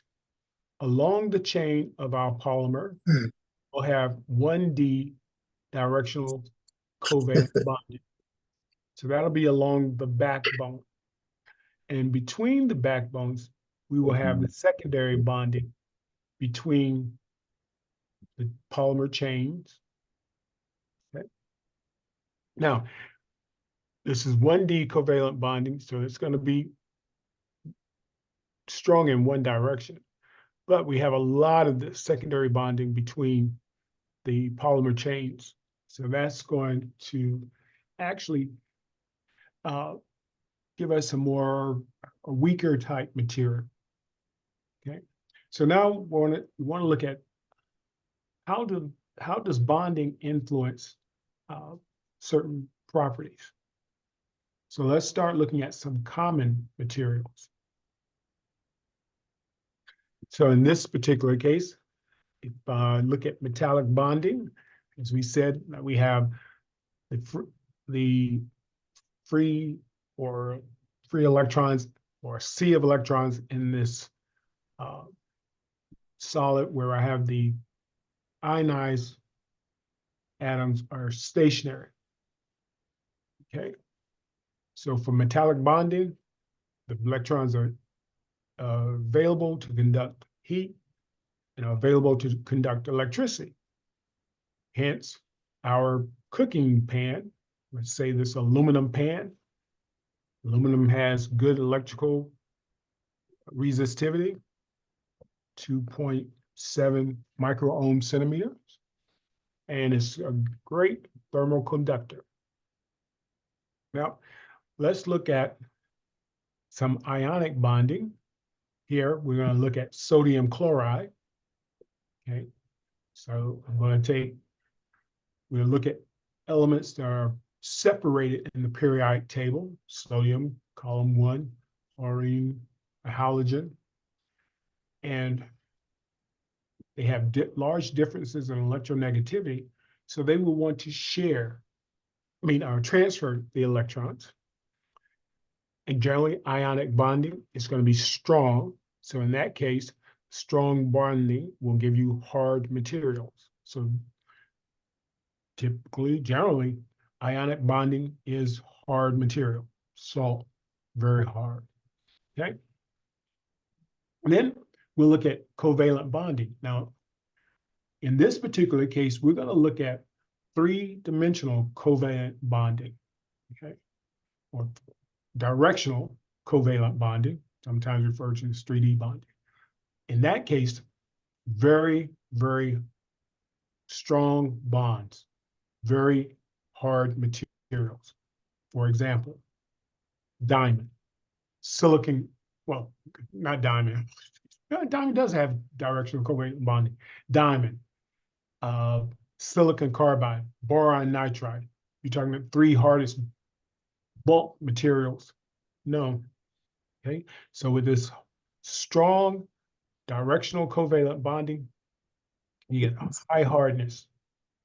Now, for our polymer, if you recall, we have 1D covalent bonding along the backbone or the chain, and we have this weak secondary van der Waals between the chains. So polymers are going to generally be much softer, flexible, more flexible, however, than, say, our metals, ionic materials, as well as our covalent materials. Okay, so they're not as strong, but they're flexible. Okay, so we can look at the properties of different materials based on the bonding. Now, let's go closer to the subject matter. In the semiconductor packaging, we will utilize metallic bonding in places where we need good electrical conductivity, as well as thermal conductivity. So copper lines, solders, the heat spreader, which is typically a copper block. We will utilize materials that have metallic bonding. And then in ionic bonding, we definitely, we've transferred electrons. So all the electrons are involved in bonding. So I don't have any free electrons. So that means these materials will be good for being dielectric materials. Alumina, silicon dioxide. Again, good for, not silicon dioxide. Alumina does have some, a little bit ionic in it. Okay, and then directional covalent bonding, silicon. Silicon at room temperature is very strong, but brittle, okay? So, and it can handle high temperature processing. We can also look there at silicon carbide. Again, directional covalent bonding, hard, and it can handle high temperature processing. And then diamond semiconductors, again, directional covalent bonding. Diamond is very hard, but it's an ultra wide bandgap semiconductor. So it has application in, say, harsh environments. It will work well. And then for polymers, for the core of our printed circuit board, as well as underfill, where we need some either lightweight dielectric or we need it to be able to flow in case of the underfill at low temperatures. Excuse me. Okay. So the summary of this type of bonding: ceramics materials are either typically going to have ionic and covalent bonding. High bond energy will give you high melting temperatures. Metals have metallic bonding, moderately high bond temperature, and moderately high melting temperatures. Now, as you go down in the periodic table in the transition metals, the bond strength goes up. Like, you know, you want to compare,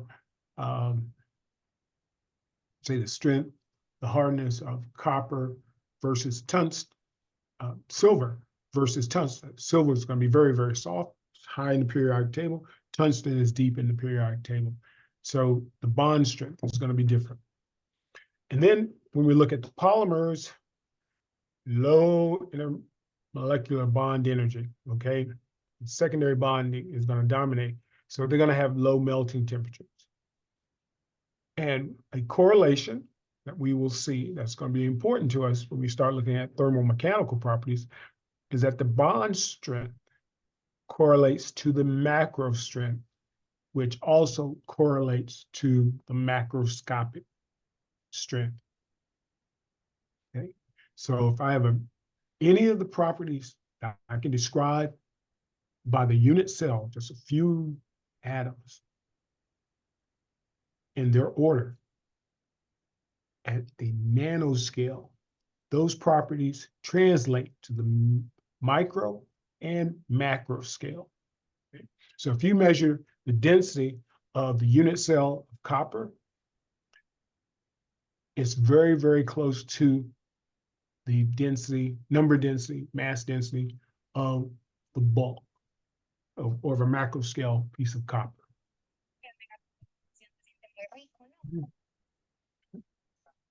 Okay. So now let's talk about macroscopic measurements. Again, based, and we're going to compare them to the microscopic.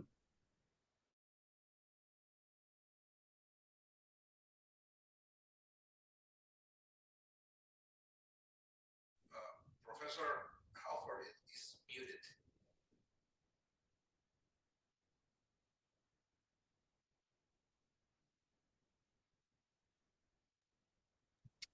Okay, Professor Alford, yeah, thank you.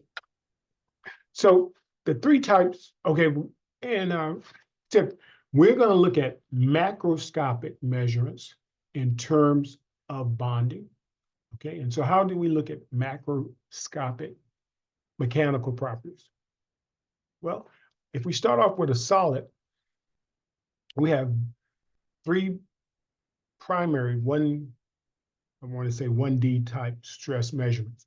We can load the solid in a compressive manner, tensile, or shear, okay? And we look at the strain, and this is a result of applying that compressive, tensile, or shear stress. We get a deformation.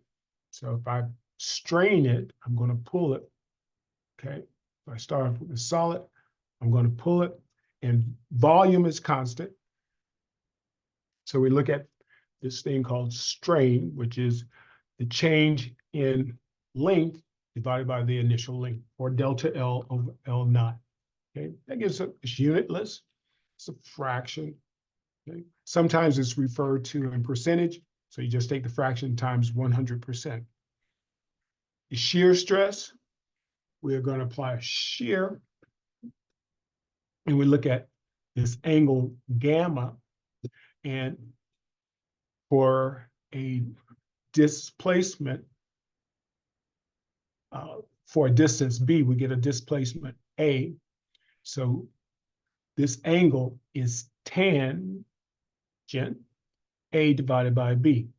And for any small angle, tan of a divided by b is equal to, or approximately, a divided by B in radians. Okay. So we have a means by which we can categorize our deformation, whether it be by compressive or by tensile or shear stress.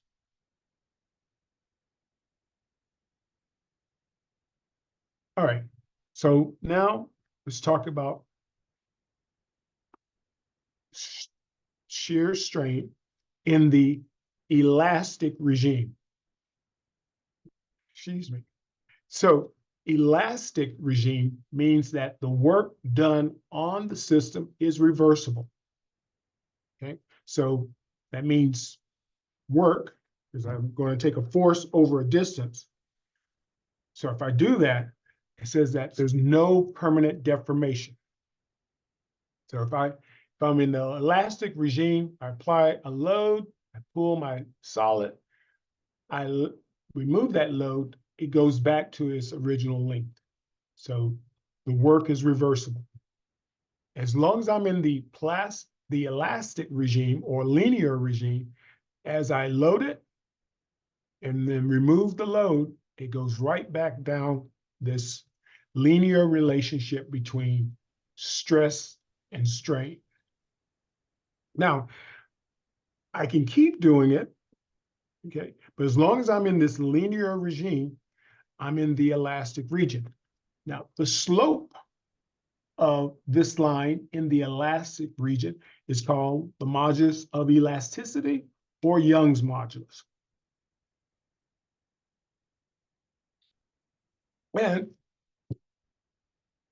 And so that means if the work is reversible and we're in this linear regime, that it can be governed by Hooke's law, okay?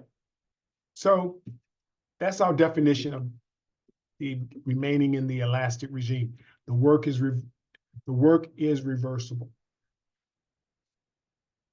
Now, we can go beyond it, the elastic regime, and then that's how we're going to describe different types of materials.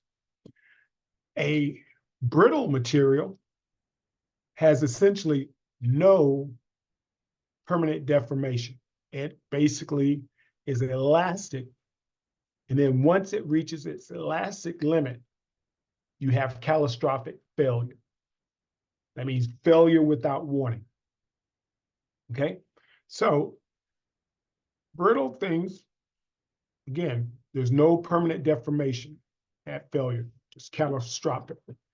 Ductile materials, however, when I go out of the linear regime, I will go through a point where I get beyond the yield stress. I start getting deformation. And then, and then once, if I'm still, and I haven't reached fracture, if I remove that load, it will come back down a linear slope, the same as it was in the original elastic regime. Okay. However, if I look carefully, I have some permanent strain or plastic deformation. Okay. So brittle materials, catastrophic failure, ductile materials, it will give you some warning because I get plastic deformation.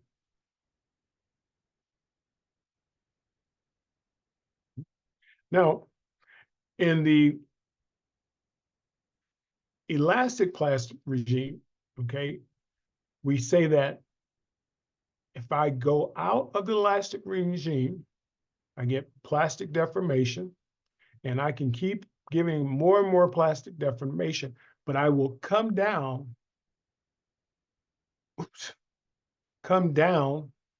the same slope as my modulus of elasticity. Okay. Now, if I go up and I'm out to a certain point and I hold the load, if I come down by this dotted line, this will define my elastic strain, which is reversible, because when I remove the load, we come back down and I have this inelastic strain, or permanent strain. So again, things like copper. Oh, my little X is gone over there. So, and then we have polymers have this viscoelastic plastic behavior such that we can load them and plastically deform them, but over time and temperature, they will relax, okay? Just so that the permanent deformation, okay, after unloading can actually vary with temperature and time.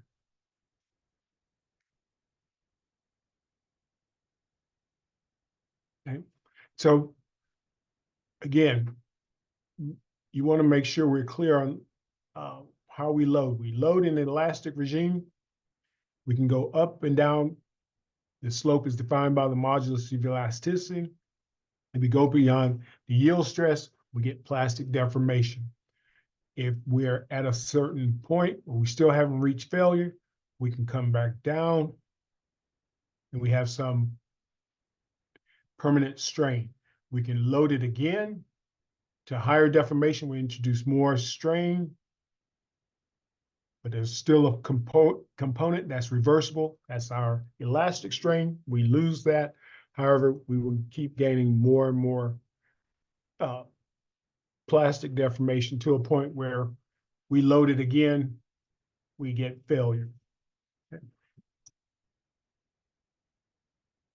And just to give a way we measure this is by tensile tests. So here's tensile test bars. They have a finite length, and the reduced area is finite, has a very specific value. And then we take some calipers and grip them, and then we pull, okay? So we can see here, we've actually loaded it. We've gone through plastic deformation. We extended the length. And once we go through yield, we can get this characteristic necking, which is we get the reduced cross-sectional area. That means that load now, or the stress there, since the cross-sectional area is reduced, is even higher. And we keep pulling it to a point where we get failure, okay? So this is our failure point. If I look at the stress strain curve, I pull it, I'm still in an elastic regime. I go through the yield stress, I start getting extension. At the yield point, I start getting the necking, and I go down, then I get fracture. Okay? Now, again, ductile materials do not fail by catastrophic means at room temperature. Okay, so you will get warning before you have failure. Okay, so now we have an idea about the types of bonding between different materials and how the bonding will influence our elastic and inelastic behavior of our materials. And based on how our material reacts to load, that's how we will classify brittle versus ductile materials. All right, any questions? Stop sharing.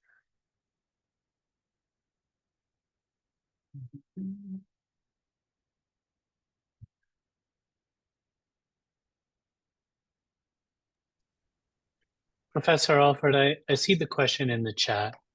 Oh, okay. Around a resource, Chapter 4, Fundamentals of Device and Systems Packaging, Technologies and Applications. So someone asked about that resource. It is a text resource. I believe it may have been used briefly to make a larger point, but it is not downloadable or accessible for everyone as far as I'm aware. Professor Alford or Theodore, do either of you have kind of further comment on that or suggestion of a resource? I can look in the background as well. Yeah. Yes, could I download it directly or have I download it through the ASU library? If you are a student, staff, faculty, you would have access to the library. Okay. And then you could download the book.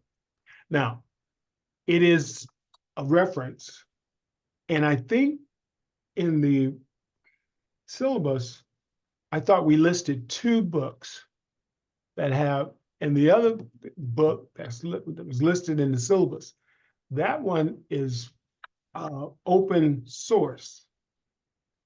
So we will get that to you if it's not in the syllabus. But if you have access to this book, it's fine.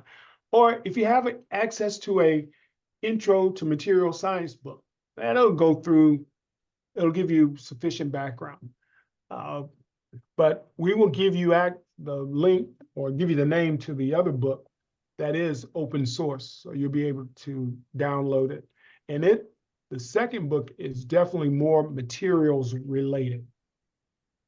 So we will get that to you. So if you will send us an email or contact us, we will send you that link if it's not in the syllabus. Okay. Thank you. Sure.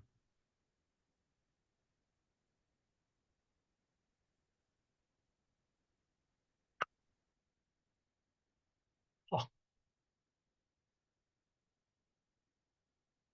My note. Change that.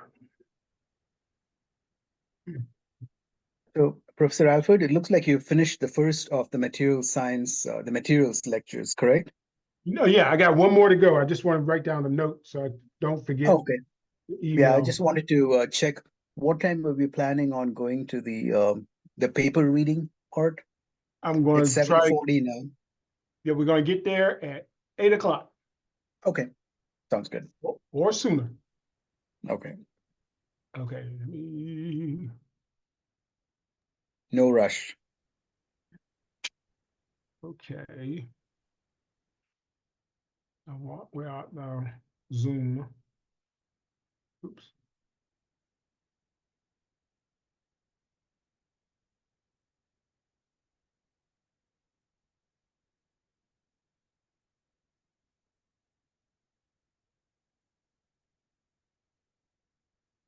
Okay, so now we continue our discussion about the mechanical properties. Buổi trưa hay buổi chiều? Mình hai khi nào cũng được. Ý là buổi trưa hay buổi chiều? Nè, nên buổi trưa luôn đúng không? Thì chiều mai nhá. Let me, Chiều mai hoặc trưa thứ 6. We may need to remind the students to mute their microphones. yes, please. Okay, I just clicked the mute all. Which might mute. Yep. Okay, Great, thank Yeah. you. you're welcome. Okay, so now we're going to continue our discussion of mechanical properties. And why is it so important? Well, we're going to tell you one of the major causes of failure is going to be due to this thermomechanical failure. And we saw last night that 50% of all electronic failures are due to thermal. And this is due to thermal strain, okay? So coefficient of thermal expansion, this is when a material is heated up or cool, how its length changes as function of temperature. Okay, so we're interested in alpha, which is this delta, how we get this change in length over the length. So we get a delta T times our coefficient of thermal expansion. And this is going to tell us how much the solid is going to expand or how much it's going to contract with the change in temperature. Now, if we go back to our bonding, okay, ionic covalent materials, We remember they have high bond strength and they melt at high temperatures, metals, intermediate, polymers very low, okay? And we have this correlation that the bond strength is proportional to 1 over coefficient thermal expansion. So high bond strength, low coefficient thermal expansion. Low bond strength, large coefficient thermal expansion. And then moderate bond strength, in between. So that tells us when we have dissimilar types of material that are in physical contact or intimate contact, we can have large changes in or large differences in the coefficient thermal expansion. So we go back to our materials. So if we look at our semiconductor package, we're going to have copper lines and solders. We're going to have dielectrics. We're going to have the silicon die. We're going to have the underfill, okay, as well as the core. So now I have all this different types of bonding, meaning I'm going to have different types of coefficient of thermal expansion. And let's look at our substrate, okay, with the die attached. Here we have the silicon IC, the polymer underfill, the copper traces, the dielectric, organic printed circuit board, plated through hole vias, solder balls, build up, okay. And I've come here and look at the coefficient of thermal expansion in parts per million divided by degrees C. So make sure we got that degree C. So if I look at the difference, the differences, silicon, directional covalent bonding, high bond strength, low coefficient thermal expansion. Underfill, polymer, okay.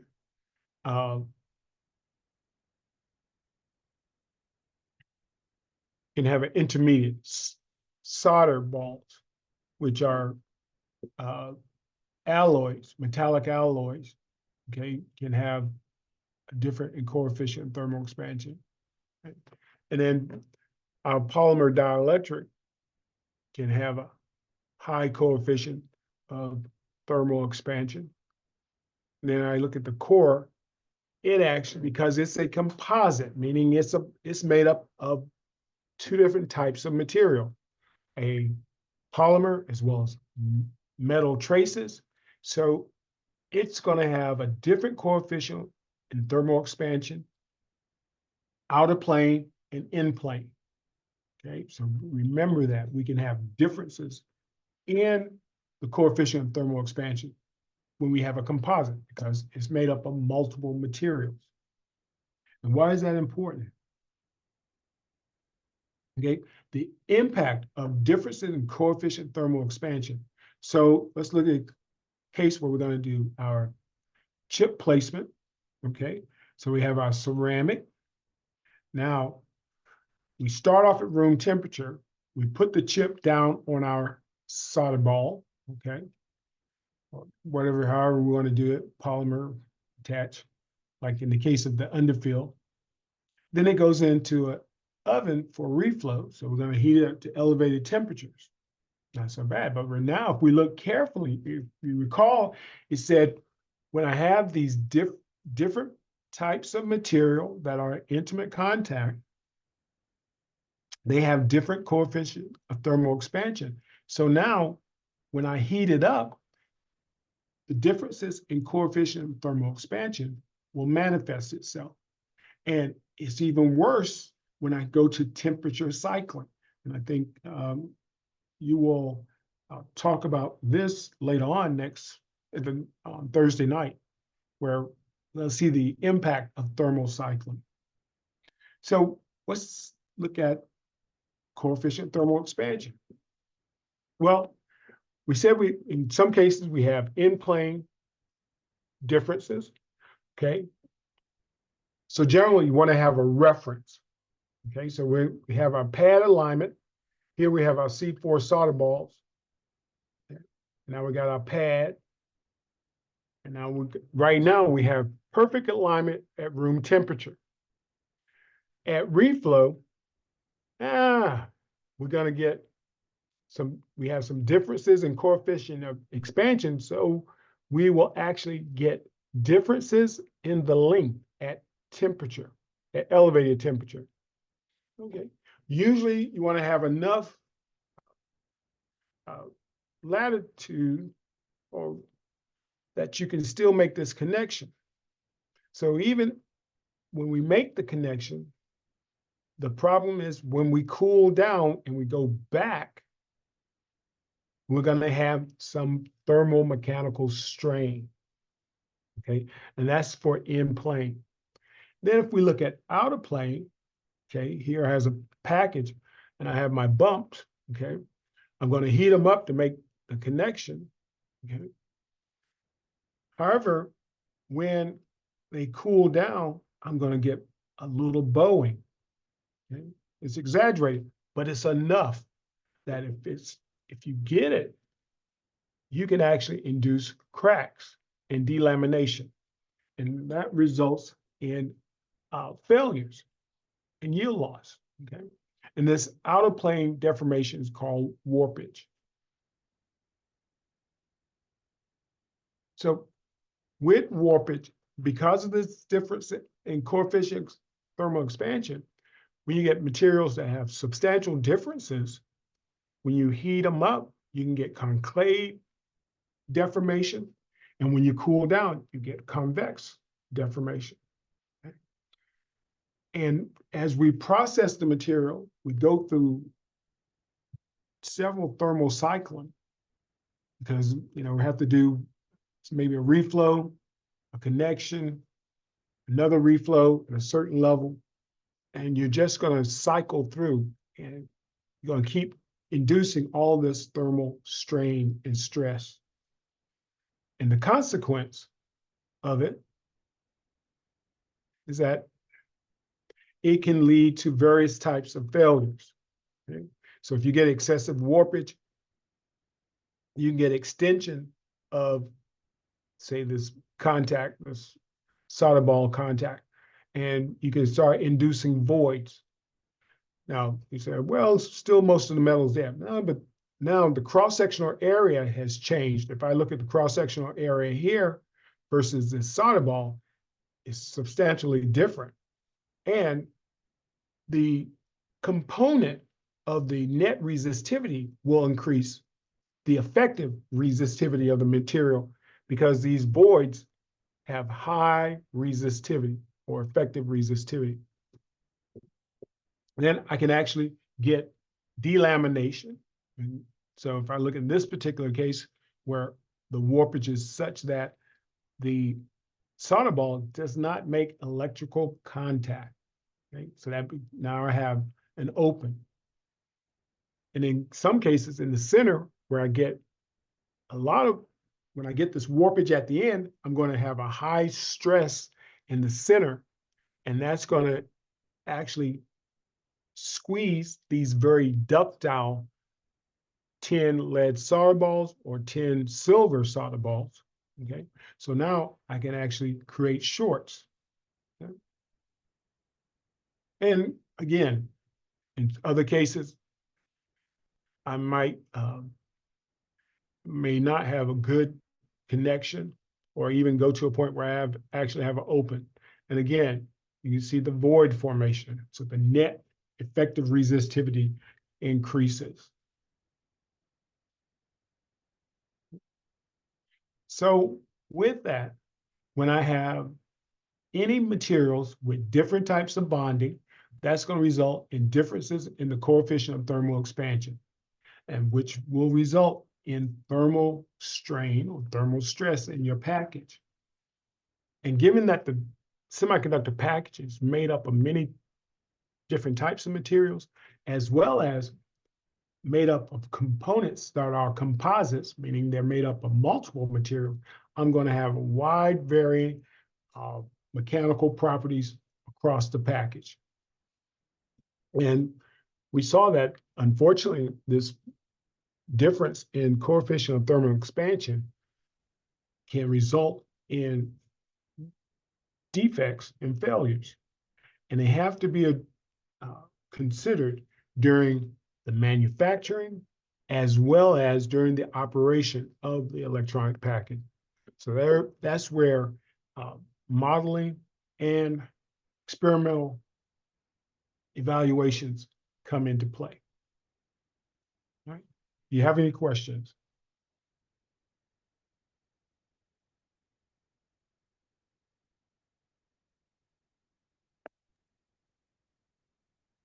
Professor Alford, there were questions in the chat. Did you want to take any of those now?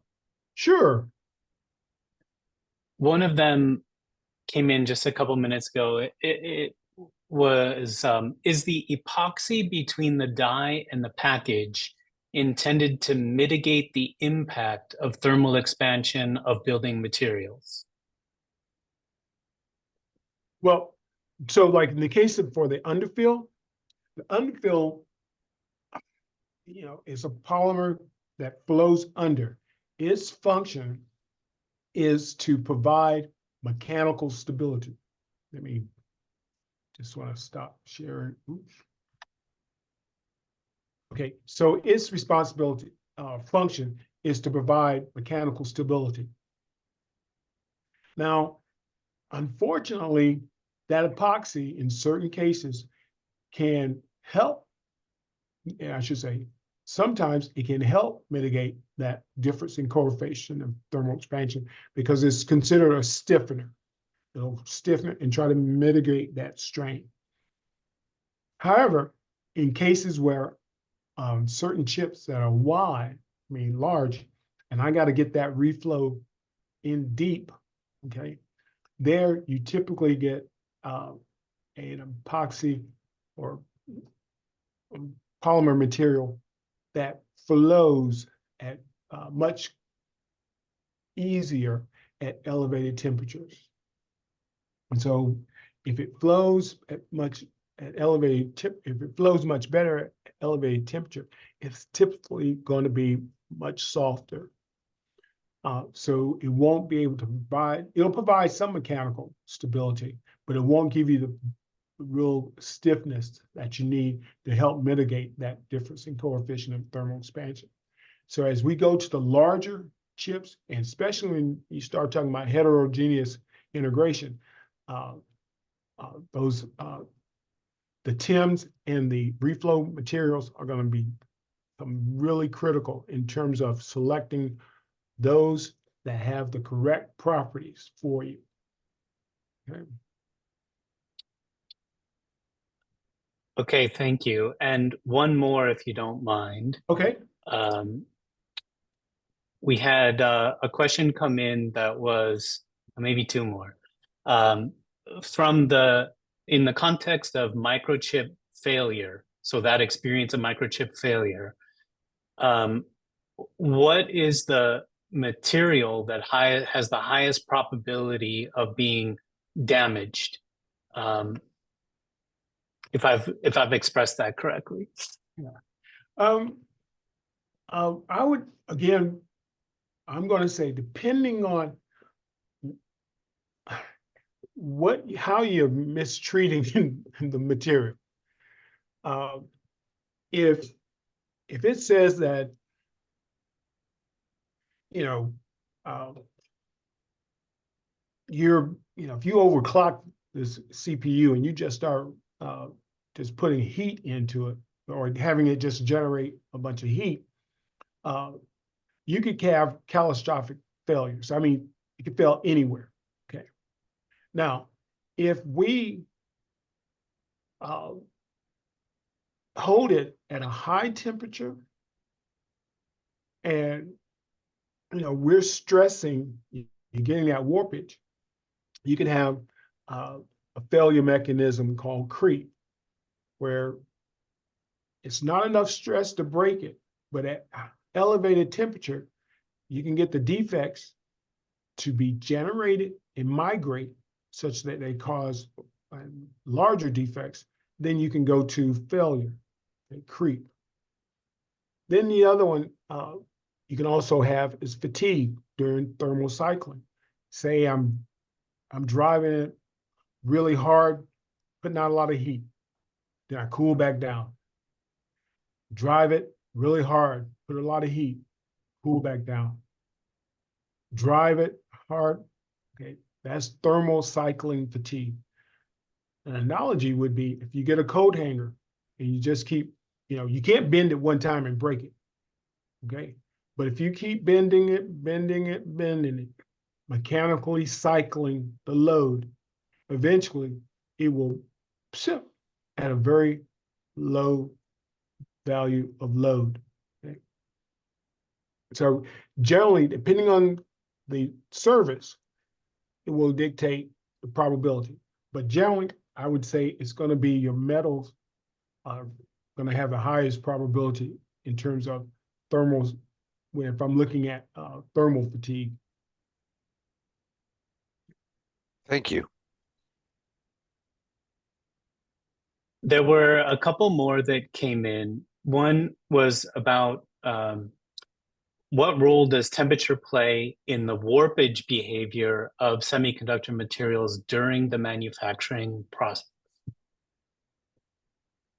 Remember that I think the next to the last slide, I said you have to be mindful during assembly, right? Because especially when we get things like heterogeneous, where you're going to have multiple underflows, okay? Because I got various attachment, stacking them. And if I do that underfill, I'm going to have multiple heat cycling. So the first level of attachment will see multiple thermal cycling. So yes, as we go to more, more sophisticated type packaging that require more sophisticated processing, yes, assembly has to be extremely mindful. Right? One thing to put one die down and do one reflow, you're good to go. But if you have to now stack these with multiple solder connections and reflow, because remember now I got to get a little reflow on the solder ball to make it connect as well. So as you go to more sophisticated processing and structures, you're going to have a higher probability of thermal failures, I should say thermally induced failures that are induced by the assembly. And then we'll take one more and then we will get to our paper. Okay. So this next one is about tolerances, reference tolerances of the coefficient of thermal expansion. So what are those reference ranges while assembling heterogeneous components? Is there or are there unexpected interactions, frequent unexpected interactions? Well, it's going to depend on the technology. When I have a large, more mature technology where I've got large feature size, it's going to be more forgiving. Okay, so my thermal tolerance are going to be much larger. When I go to a finer technology, thermal tolerance are going to be reduced. So as you go, if you got a little flexibility, if you going old technology, we got big features like big pads, big solder ball. But if you start going to finer and finer technologies, your tolerance is going to get smaller, okay? And you're going to have to engineer for such. All right, so those are great questions. I really appreciate it. So I guess at this point, we'll go ahead and do our research papers for tonight. Okay, and we just had someone enter, and so I'm just going to take a moment here to kind of configure the breakout rooms. As you become accustomed to at this point, you'll get an indicator that asks you to to join a room. And then once you're in there, you will begin the session. I will post a question for you through the breakout room kind of communication channel. So you'll be able to see that. I'll also post a timer. But the instructions, you know, in terms of the way that you'll spend your time are pretty similar. We do have, you know, close to the full allotted time today. So hang tight and look for the signal to join your room.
if you are here in the main room, I'm wondering if you have received a link to, or a pop-up to enter a discussion room. And if you could please go ahead and do that, that would get the groups functioning properly. If there is anyone here in the main room who is, for some reason, is unable to kind of assign themselves or act upon the pop-up, let me know. I'll try and help you out.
Edward, you should go ahead and join the room. You're in room 3.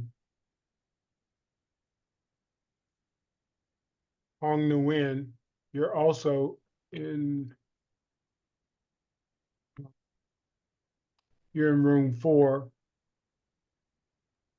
Yes, Professor, noted on that. But I just have a certain question to Professor Tudor. I'm just typing it now.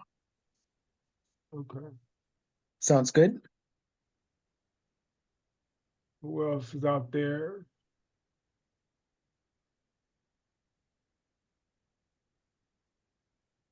Ling Nam Nguyen, need to go ahead and join. Van Kola Pham needs to join. Bien Nguyen Huan should join. Ha An Bu has not joined. Quan Pak Talk, sorry for messing up your name. Truong, please join. Kevin has not joined. Yep. Magdalene Knight has not joined. Glenn Hurry. Nguyen Tai Kim has not joined.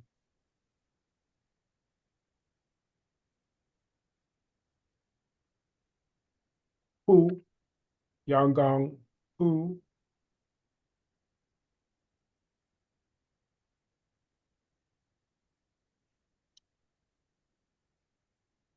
Tien Dot has not joined.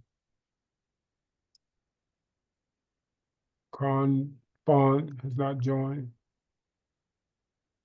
Ton Dao. T Nagao. Arno Ramirez.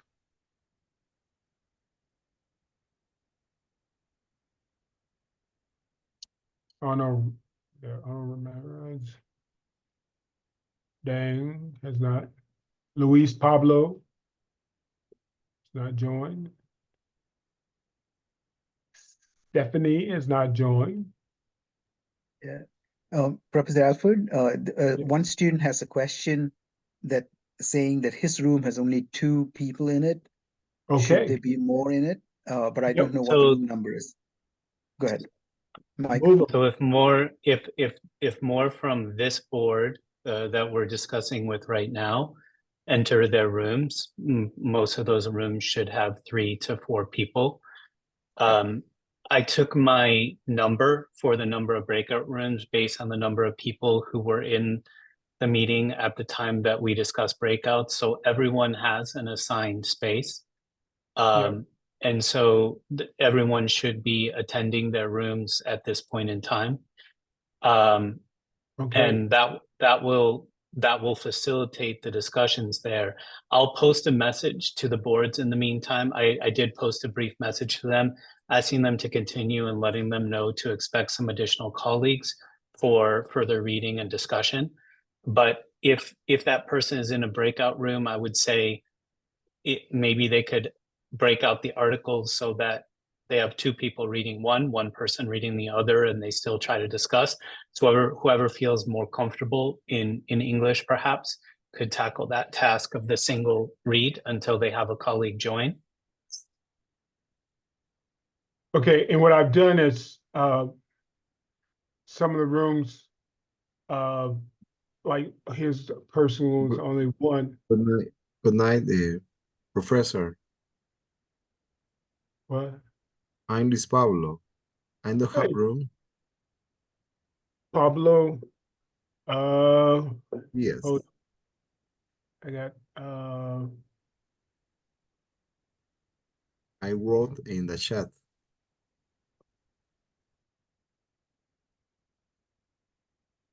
can't move one person. Okay, Pablo, what room were you in? I don't have room. I don't have in this moment. Okay. Let me see. Pablo, what's your last name? Diaz. Okay, Pablo. D-I-A-C. Okay. Oh, let me give participants. Pablo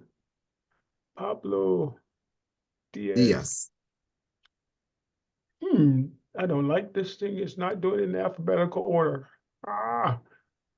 Okay. Okay. Please. I don't- Professor Alford, the only options I have are to put Pablo in a waiting room, or or I don't have an option to put him in a room. Wow. Oh. Pablo. Look, wait a minute. Okay, hold on. So there are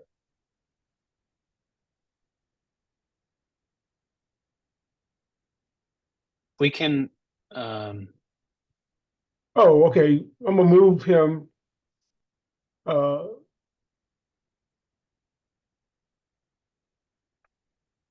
think Pablo, have you been moved to a room? I think he has been moved to a room. Yeah, I moved him. I just moved him to a room, so you should be able to join. Okay. Everyone else in this chat, if we could hear from you about either where you were assigned, or if you could click on that button yourself. Some of you may be on mobile devices and be having a hard time seeing the join button. Good evening, sir. Yes. I have sent a direct message to Professor Tudor. Probably if you could answer that question for me, thank you, please.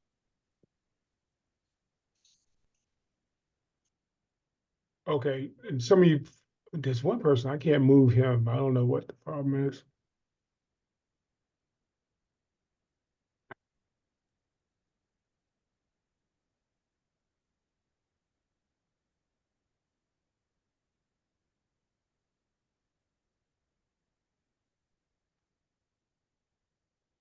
That can't move him. I don't know what the problem is there.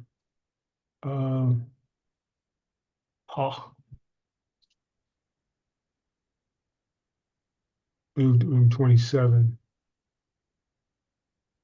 27.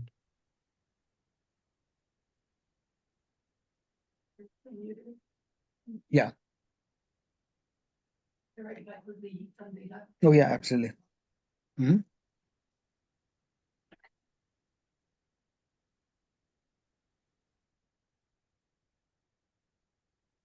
Okay, I'm trying to looking for places where we only got one person. That person I cannot move. Or two people. Oh, gonna move you. Room 14. Move you to room.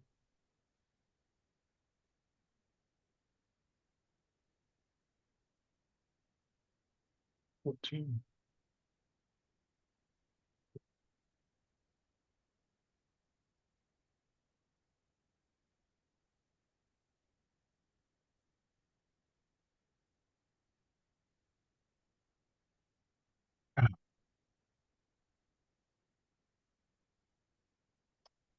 So, Glenn, you are assigned to room 15. But right now it looks like if you joined there, we can move you to another room. Move them If you 14. move them to where? 13? What? 14. I just moved them 14. Okay, all right.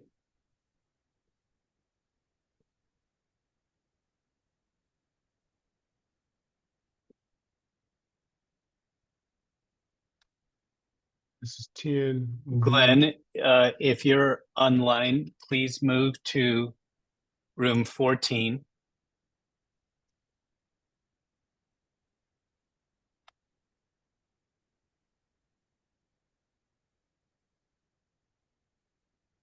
So right now, every room has at least, well, whether it's three, at least three, at least three, at least three, three.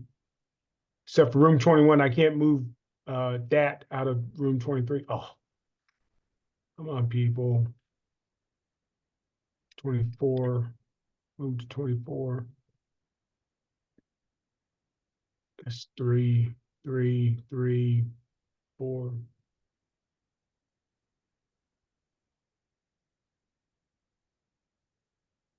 Okay. There. Hopefully that'll.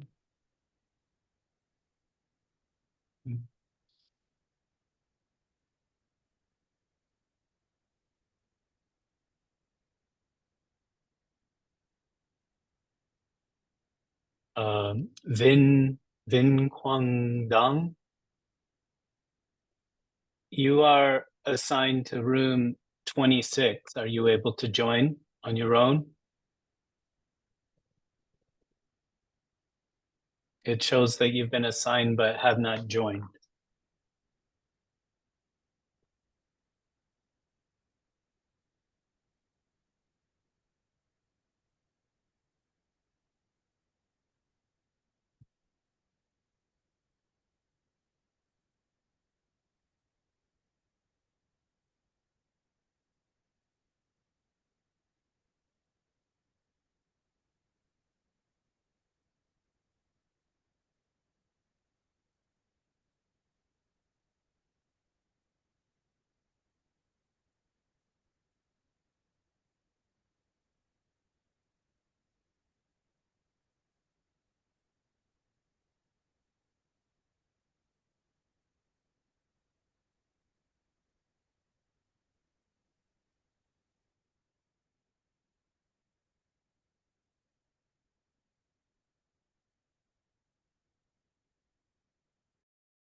I'll just mention here one more time that if you happened to take a break and then rejoined us, everyone is now in breakout rooms. If you're here, you have been assigned a breakout room, and it's just a matter of getting you back to rejoin it. So we're happy to assist in getting you to the right place. In some cases, you've been assigned there, so you just need to hit the join button.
Hello, Terry and David. I put everybody in the waiting room who was sitting in the main room here. I don't know if you gentlemen are around, but Yes, I was muted. Go ahead. Yeah, so yeah. Go ahead, Mike. Yeah, so it's a bit of a participation problem, so Okay. we should probably think about. Hello, What is the issue? hold on. Okay.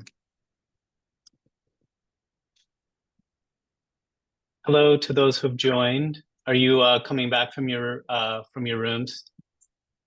Okay. Yes, sir, we're done already with the exam. Okay. You were able to submit and everything. Okay. I know that you actually you two were in together, just a room of two. Come again. No, it's in a different room. Were you two? I had first 2 people, then 1 person, then 2 people, then 4 people, but only one of the people was active. The other 2 were silent observers. All right. Sorry about that, and thanks for rejoining. We have a few more minutes, so you can just relax until we restart with the whole group. Thank you. Okay, so Mike, would that be in about 10 minutes? It's 8:40 now. So typically we have had probably about 5 minutes at the end for comments. I'm not sure if Terry is going to make the comments or not. Terry, are you on? Yeah, he may be like taking a break and come back in 10 minutes. Because I think typically we've ended with about 8:50 is when we reconvene. And then Okay. like if I am speaking, I don't know how long Terry would need.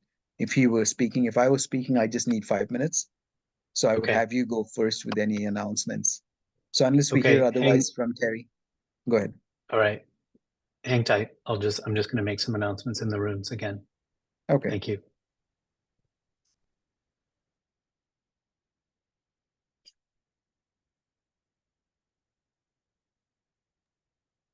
Sorry to interrupt and interject, but those just so that you're aware, the messages you sent into the rooms are they kind of flash in and then flash back out. So if they're longer than like a line or 2, then I usually just see ... So there's not, those messages are not very useful. Yes. Are you on Okay. oh, sorry, go ahead. No, thank you for that comment. Appreciate it.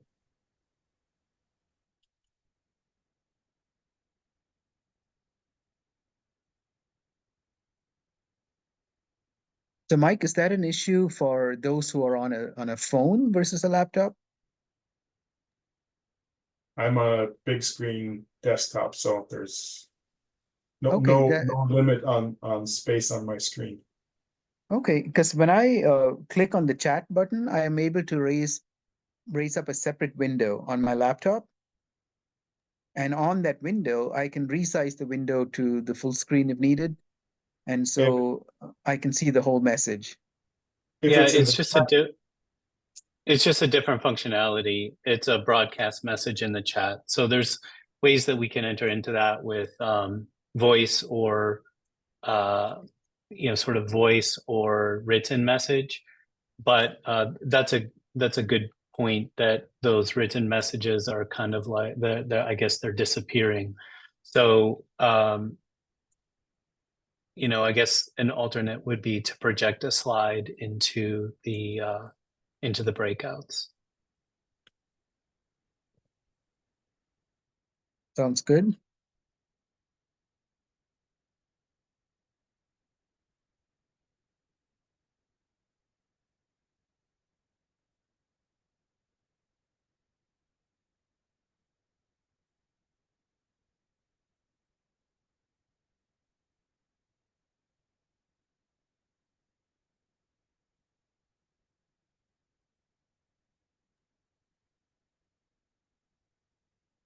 Mike, what time are you bringing them back out?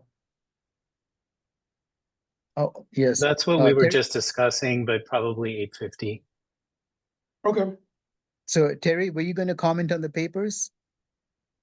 Are you I can't. I'm fine with either you doing it or me doing it. If Okay, I'm doing it, I just need about 5 minutes. And if you're doing it, it depends on how long you want. but yeah, you can do it. I'm fine. I can listen. Sure. Yes, Well, sir. okay. But you, if you Well, want me I don't want to hog the limelight. You do it this time. I'll do it next time. Oh Let my. all the glory shine upon Terry Alford. Mm, mm, mm. Sad state of affairs. Sad state of affairs. Mm. Okay, I mean, I don't want to put you on the spot, but if you're comfortable with it, you go ahead. See if I- So I told Mike that if I was speaking, I'd only need 5 minutes. But if we need more time, we can have the No. students come in because we also need to give Mike some time for announcements. Yep, I'll make sure.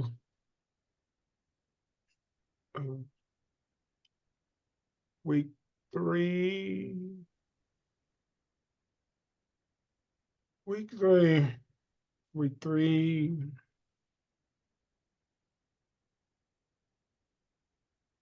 This is week 3.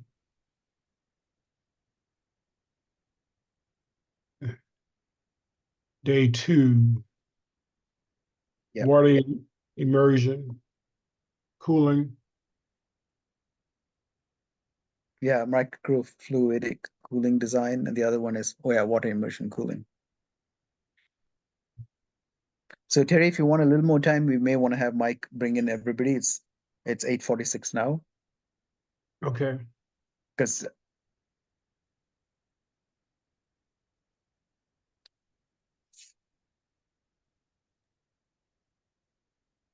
I heard you. Just want to give them a little bit of warning. okay.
I'll close the groups at in about 1 more minute.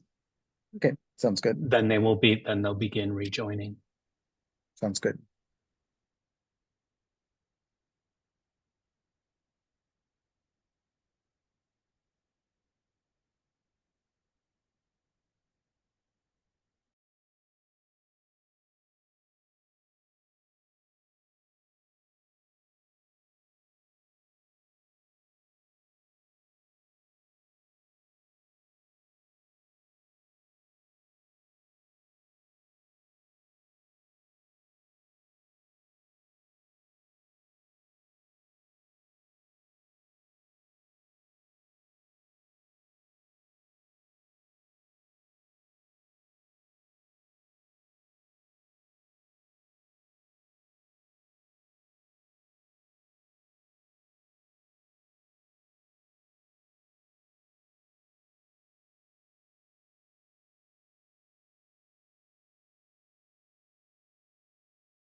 All right, Professor Alfred, I believe we have everyone back from the groups at this point.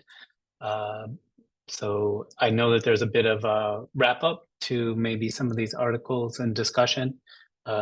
Same with you, Professor Theodore, if there were things to say. Yeah, there's one student sent me a message, Edward. I'm going to respond to him directly via PM, via the chat. And for now, we can have Terry. Do you want Mike to make his announcements first and then you speak, or vice versa? Yeah, he can. Yeah, whatever he can make his announcements, whichever one you want. Mike. Okay, Mike, why don't you go ahead, make your announcements, and then Professor Alford can summarize the papers.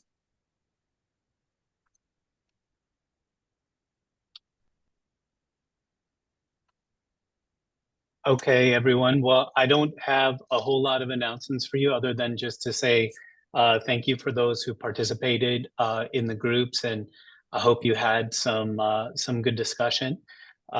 We are going to, well, if you haven't had a chance to submit your assignment into Canvas yet, please do that within the next, until 5 o'clock tomorrow, or I'm sorry, within a day. Much appreciated for your participation in that. We will continue with the next session on Thursday. And I just want everyone to know, if it does facilitate, kind of the whole experience, the more that people can join on time, the more that people can attend and participate in the breakout groups. So we'll look at additional opportunities for engagement and the way that might happen. But we would ask for your participation in that process. We hope that it's beneficial to take a look at some of those articles and have a chance to at least discuss in a bit of a smaller group, in addition to with our faculty. I'm gonna leave it at that for now. We'll follow up in writing with the link to the next video. And I will turn it over to Professor Alford for questions. So thank you very much. Okay. Well, one of the papers deals with water immersion, and the sort of the cool thing about that is that you can get a lot of heat removal with the convection, especially if you got a moving fluid that has a high heat capacity like water. But the challenge is, as always, you got to make sure that the component is safe and secure from water. So in this example, Parylene C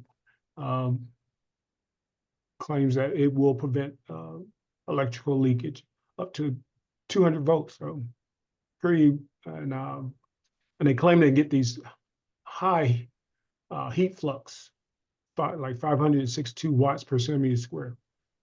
Okay. But again, trying to come up with the right fluid is going to be the challenge, and making sure that you protect the component at all the time. And then microfluidics. This ideal has been around for a while. The real key is, can you adopt a liquid solution where you can actually direct the fluids to very specific areas where you know you're going to have high heat flux or the hot spots. Okay. So it's going to be very effective in terms of addressing these hot spots. However, it's going to be challenging in terms of design. And they talked about the GlacierWare, which is software that helps you optimize the microfluidic design, cooling design. So it has its potential, but it will require that you do a lot of optimization and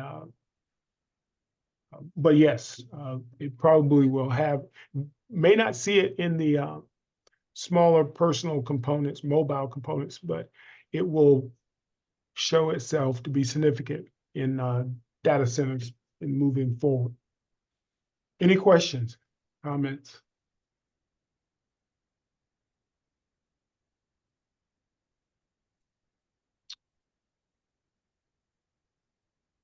All right, then. If we don't have any questions, everyone have a wonderful day or night, and we will see you on Thursday night. Sounds good. And Mike, Thank don't you. close Thank close you, the session Professor. yet. Mike, Okay. I'm still responding to one of the students' questions. So Yes, I'll we'll let you keep it know. open for a Okay, while. perfect. Yes. Yeah. Thank you. Thank you, Professor Alfred. All right. All right. Thank you, Dr. So Davis. Edward, if you're on, I'm responding to your question. It's a bit of a long answer. That's why it's taking a little bit of time for me to do so.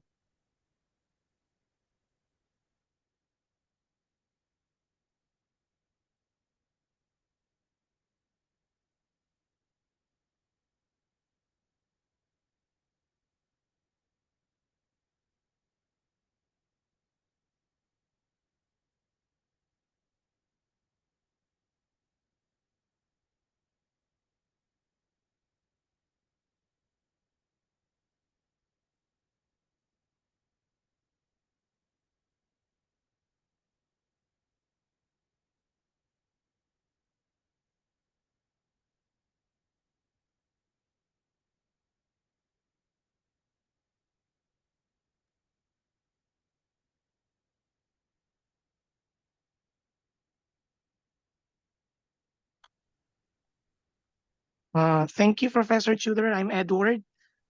Oh, I okay. have Hi, read Edward. your answers and I really appreciate them so much because I'm really Absolutely. having a hard time creating a numerical model for it. Okay. Specifically on the temperature side because I'm more of the electrical side there. Oh, I So see. the temperature behavior and its effect, I'm just having a hard time on it. So Yes. So I added a couple more paragraphs to the rest. I was just typing them up as you were speaking. thank you. Yeah, modeling of the temperature is not going to be okay. Yes. So you know that you basically need to make sure that you try to keep the hot side constant in temperature, right? With a feedback loop or something of that sort. Mm-hmm. And then the cold side, now you had asked a question. So you're trying to model what are you trying to model? The temperature? Actually, I'm trying to model how to optimize the power produced by the TEG, by Okay. the TEGs, whether I'm gonna connect them in series or in parallel or in combination to produce the required amount of power For required by the the load side. yes. Something like So I've provided some general guidelines on how to set it up. Like in terms of setting up the heat sink on one side, constant temperature on the other side, and you got the general formula for the TEG.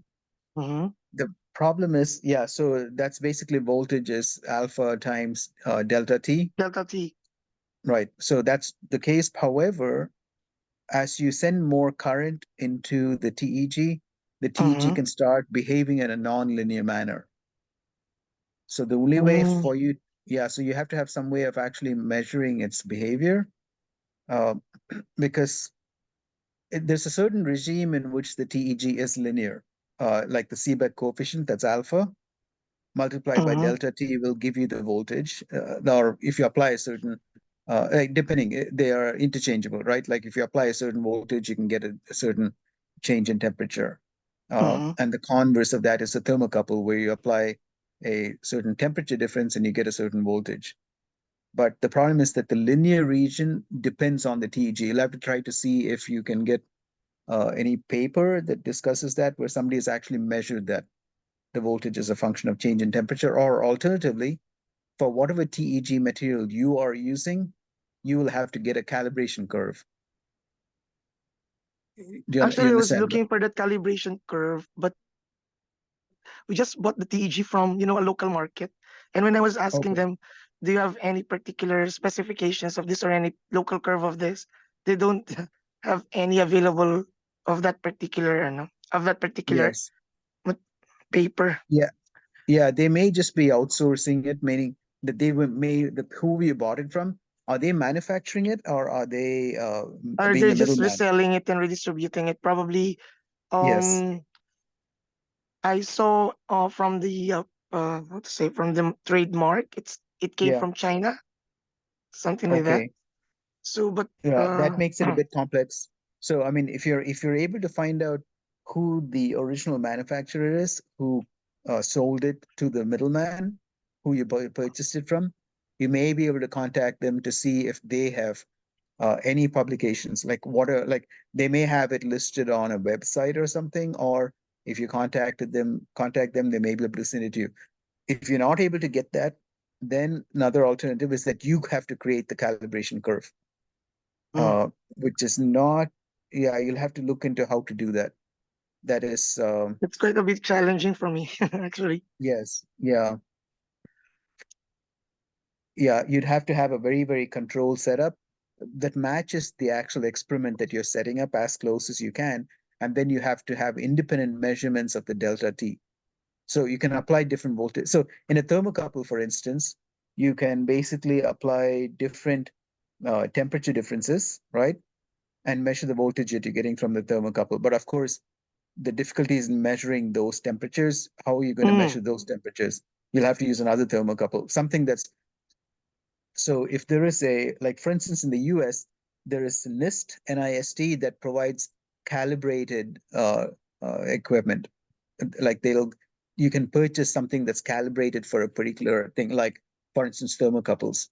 And then you can use that as your golden standard to match it against anything that you purchase, like you just did. But I don't know if there's anything equivalent to that. What country are you in? I'm from the Philippines, sir. In Philippines, okay. So I don't know if the Philippines has some kind of a government agency that provides calibrated measuring devices like thermocouples. That's something you may want to look into, because if you're going to set up this like the structure that you're trying to set up, and if there's a concern that there is non-linear behavior, then you have to have some independent way of measuring the temperature difference. So once you have that, then you can go ahead and say, okay, for different voltages that you apply, right, to the to your TEG, what temperature difference are you getting? As long as you have a reliable way of measuring the temperature difference, then you can create the calibration curve yourself. All right. Noted on that, Professor. Professor, thank you so much for your time. Absolutely. You're welcome. Okay. Much appreciated. Yeah. Thank you so much. Thank you. Have a good night then. Have a good night as well. Thank you. Any other questions from anybody else? Okay, if not, we can go ahead and close the session and we'll see you all in 2 days. Thank you to everybody. Hello, Professor Theodore. So just one thing, I tried to respond to a message in the chat. This is from Luis Pablo Diaz, who we heard from earlier, asking for the book reference again.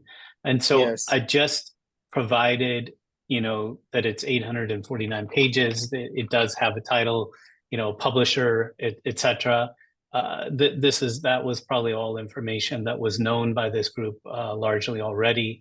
In terms of access, though, ASU Library has it, of course, as Professor Alford mentioned, the open source resource that we were all maybe thinking about or referencing. We don't have that in hand, so we'll have to make that. Maybe we can take a note to provide a link or something in the chat on the Thursday, depending on where you are, Thursday or Friday session. And then, you may want to check whether there's whether that book title exists at an academic library that you may have access to. I noticed a few references to online book rentals and things like that. And so I don't know the best way for you to get your hands on that book, if that's the specific one you want, other than trying to, to kind of purchase, which is a heavy expense, or rent, which might be lighter, but something you have to give up. So Professor Theodora, if you have any other suggestions or thoughts, let us know. Yes. Yeah, let me check with Professor Alford to see what he was referring to in terms of the because I'm not aware. I mean, I haven't looked for that is, any of the books that I am aware of are available through Amazon, and they're pretty expensive and commonly not available in some of the other countries where I don't know if they'd be available in the Philippines or in Yes. Costa Rica and so on, which is a real, it's a hurdle that we don't have Yes. an easy response to. But I'll check with Professor Alford to see if like what he was referring to is the open source, because and then if there is such a resource, we'll go ahead and let everybody know. But thank you for bringing Okay. it up. Yes. Perfect. Yeah. Okay, perfect. Thank you. Thanks everyone for your attention. Yeah. Yes, we can go and close. Go ahead, Mike. All right. Thank you. All right. Good night, everyone. Good Good night, morning. everybody. Yes, Bye. true. Bye.